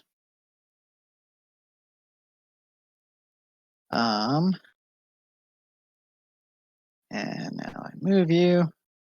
You see 5 bugbears, excuse me. And one of them is currently wearing this helmet with these horns sticking out of it. And they definitely see you. Roll initiative. All right, where are the trees, Joel? Give me a second. I gotta draw a bunch because there are a bunch. Not good. Trees. Give me a second while I'm drawing them in. Tree here, tree here, tree here, tree here, tree here. You crack me up. You could just like search tree and then just copy and paste. You're it right, into I the- could, but this is faster. Okay. Crack me up. I know. I'm sorry. Trees. You can There's also the trees. copy paste your drawings. I definitely could have. That would have been faster. Damn you, hindsight! Okay, now I need to roll theirs. Well, 4 of them rolled very well. 1 of them rolled very poorly. Natural 20, natural 1. No, not quite, but same concept. Same effect, base almost. I don't remember if bugbears were dangerous or not. Greystone They're doesn't very know. dangerous. All right. You watch as the main one shouts, "Get 'em!" and the other 4, 10, 20, 30, 40, 50, 60 are using their dash action running straight towards you. Greystone. Nope, Drakor, you're up. I'm going to motion to Greystone that we need to back up so our backs are to these trees so that they can't get advantage on us. I'll not back. You'll not back. Nod. Oh, okay. So I'll back up here. I'm assuming that means they can't get here because that's a tree trunk. Can't get here because that's like a tree trunk. Yeah, probably. Okay. Or we could You might want to get a little closer to it Get a to little closer to it. do what you're thinking. Yeah. Okay. And then I'm going to ready a reaction. One of them gets within range. And I'm going, actually, as my standard action, I'm going to cast Shield of Faith. Sorry. Not ready reaction. Okay. All right. Cool.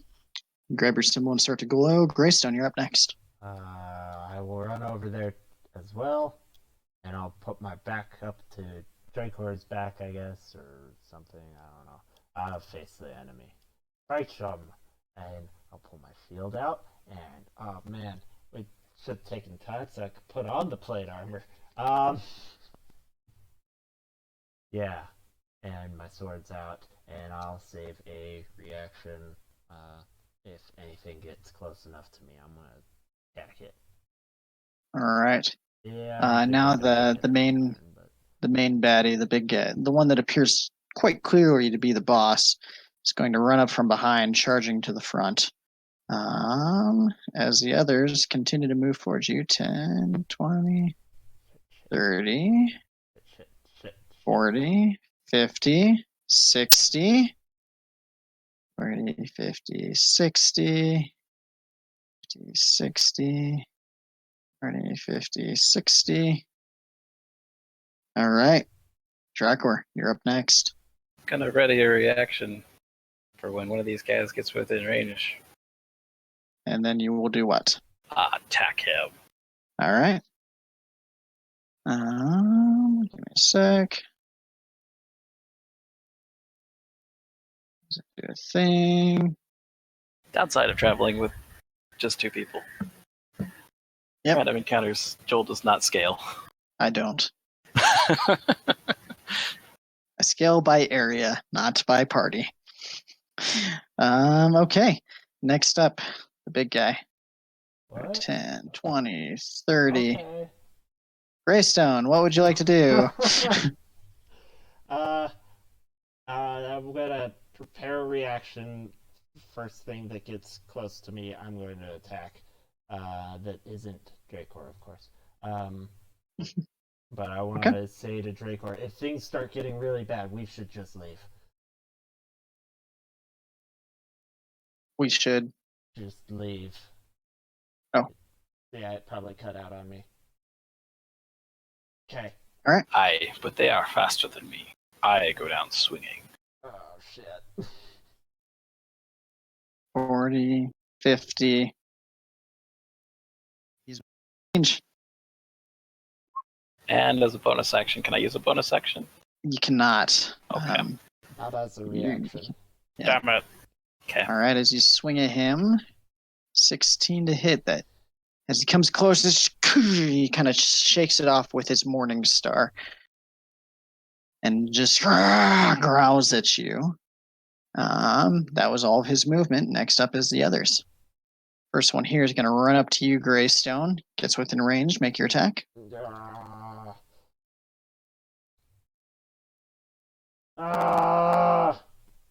That'll hit. I think this says on my turn. Melee attack. Just when you hit a creature with a melee attack. I'm menacing him. All right, as you slice into him, dealing 11 points of slashing damage. He's going to kind of let out a growl, and then he's going to swing his morning star at you, which you bat away with your shield here. The next one here is going to run up to Drakor and make an attack with his morning star. You block it with your warhammer as this one here comes up to Greystone. Same thing. 15 to hit. You guys are just batting away all of their attacks one by one. This one here is going to come up and throw his javelin at Greystone, and that'll hit. Ooh, right? Yeah, that one does. That'll hit. Deal 8 points of piercing damage to you as it finds a chink in your armor. Ouch. With that, Drakor, you're up. I'm going to utter my oath of vengeance on the big guy who came up to me. And then I'm going to swing at him. All right. With advantage. With but that doesn't advantage. matter. You swing your warhammer at him, and he kind of ducks out of the way. And he's anything else? Nope. Greystone. Okay, I'm going to attack the one to my northeast, the one next to Drakor, the regular bugbear. Okay. And hopefully menace it. Yeah? All right. Does it hit? This time as you hit, Okay, then roll damage. He's menaced. You slice into him, dealing 13 points of slashing damage, cutting then up his side. I'm going to action surge Mhm. and hit Hey there, the babe. one to my south as well. This guy here. Yeah. Damn it! So you cut that one, and you spin around. Should have used it. Slice at this one, your sword just barely catches some of the tree and makes it off target. Next is the big guy. Big guy's going to come up right here. And he is just going to start going to town on Drakor.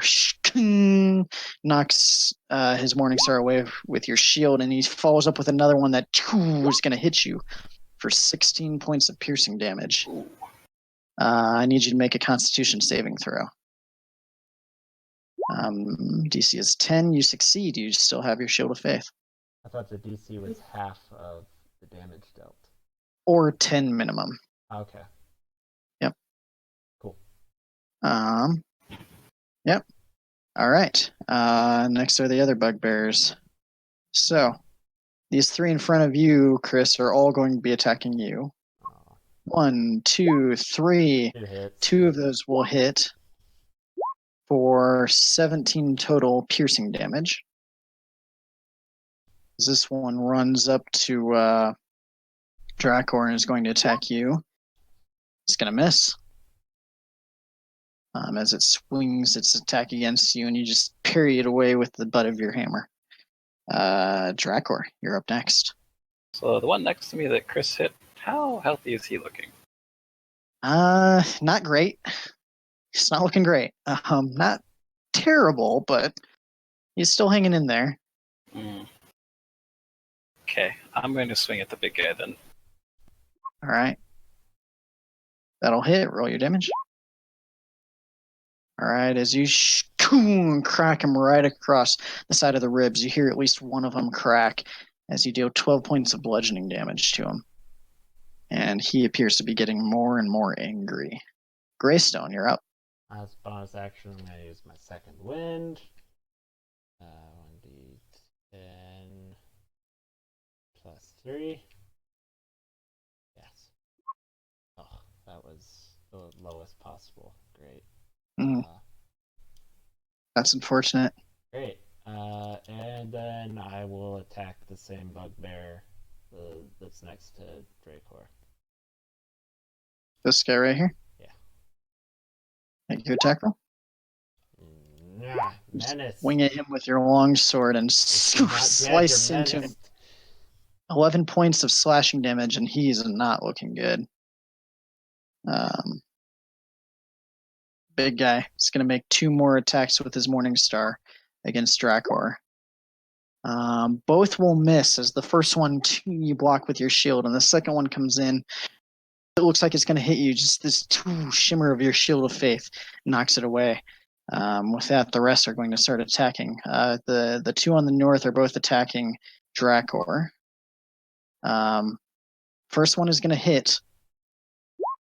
Chris should... Holy shit, that's a lot of damage. Oh, he did a lot, yeah. I'll get to that in a second, Zach. He's going to hit you for 16 points of piercing damage. And I need you to make another Constitution saving throw. All right, you successfully keep your Shield of Faith. Greystone, you get an attack against this one with the extra damage. Is it if they hit or if they make an attack? You said it was if they make an attack. It deals damage to anyone other than you. You can make a special melee attack. Okay, gotcha. Joel didn't say which one. But it did have disadvantage on that attack. Oh, cool. I get it back. Doesn't matter. What? Yeah, it does. If he had disadvantage against me. No, the second one was the one that had the thing. Oh, okay. Top one first, then the bottom one, unfortunately. The next 2 are going to make attacks against Greystone. Ching, ching, you hear the metal on metal as you keep blocking and parrying and fending them off. Drakor, you're up. Alright. Swing at the big guy again then. Actually, yeah, I'm gonna swing at the big guy again. Oh my gosh. 50-50's not on my side Just today. misses. As you swing at him and he's fending you off. Greystone. Can I do a bonus action prayer? Sure, if it's short. Elsifa, protect us with your storms. Make a religion check for me. Disadvantage maybe because Protect us with your storms. Just make a religion check. I'll adjust it with the DC. Okay. Yeah, fuck it. And attack. The one that's next to Drakor. Okay. Make your attack roll. Yeah. That'll hit. Die! How do you want to do this? Quickly, it's dead. Stab it. All right. That big guy is gonna start making swings again at Drakor. Chung, chung. Just can't quite get through the bugbears. First from the north one at Drakor. It's gonna miss. Second one at this one here is gonna make an attack against Drakor. Seeing an opening, and then you immediately saw him attacking and swing around. The other bugbear is gonna make an attack against Greystone. No. Not gonna succeed. Drakor, you're up. I'm getting really, really mad at this point. I've got one spell left. If I hit him, it's a smite. Big guy. That's a hit. Roll the damage. Fuck. That's not great. No. Oh, you hit him, and there's this slight crack of radiant damage as you deal 12 points of damage to him.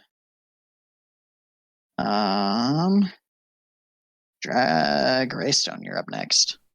How tall is the bugbear to the north? The big guy? Yeah. He's probably, I'd say, about 6.5 feet tall, while the others are maybe 5.5 feet. Yeah, that won't work. Okay, I'm gonna attack the one in front of me. Mhm. Come on. Die. Die.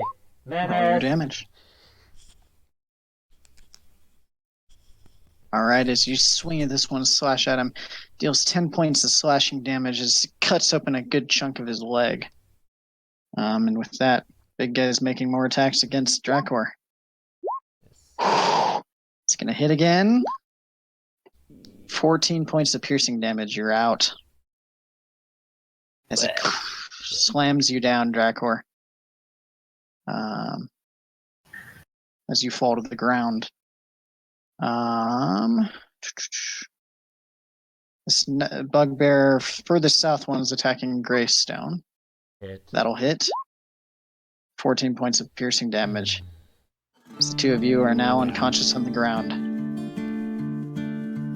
And unfortunately, fellas, they are going to kill you. Yeah. Okay.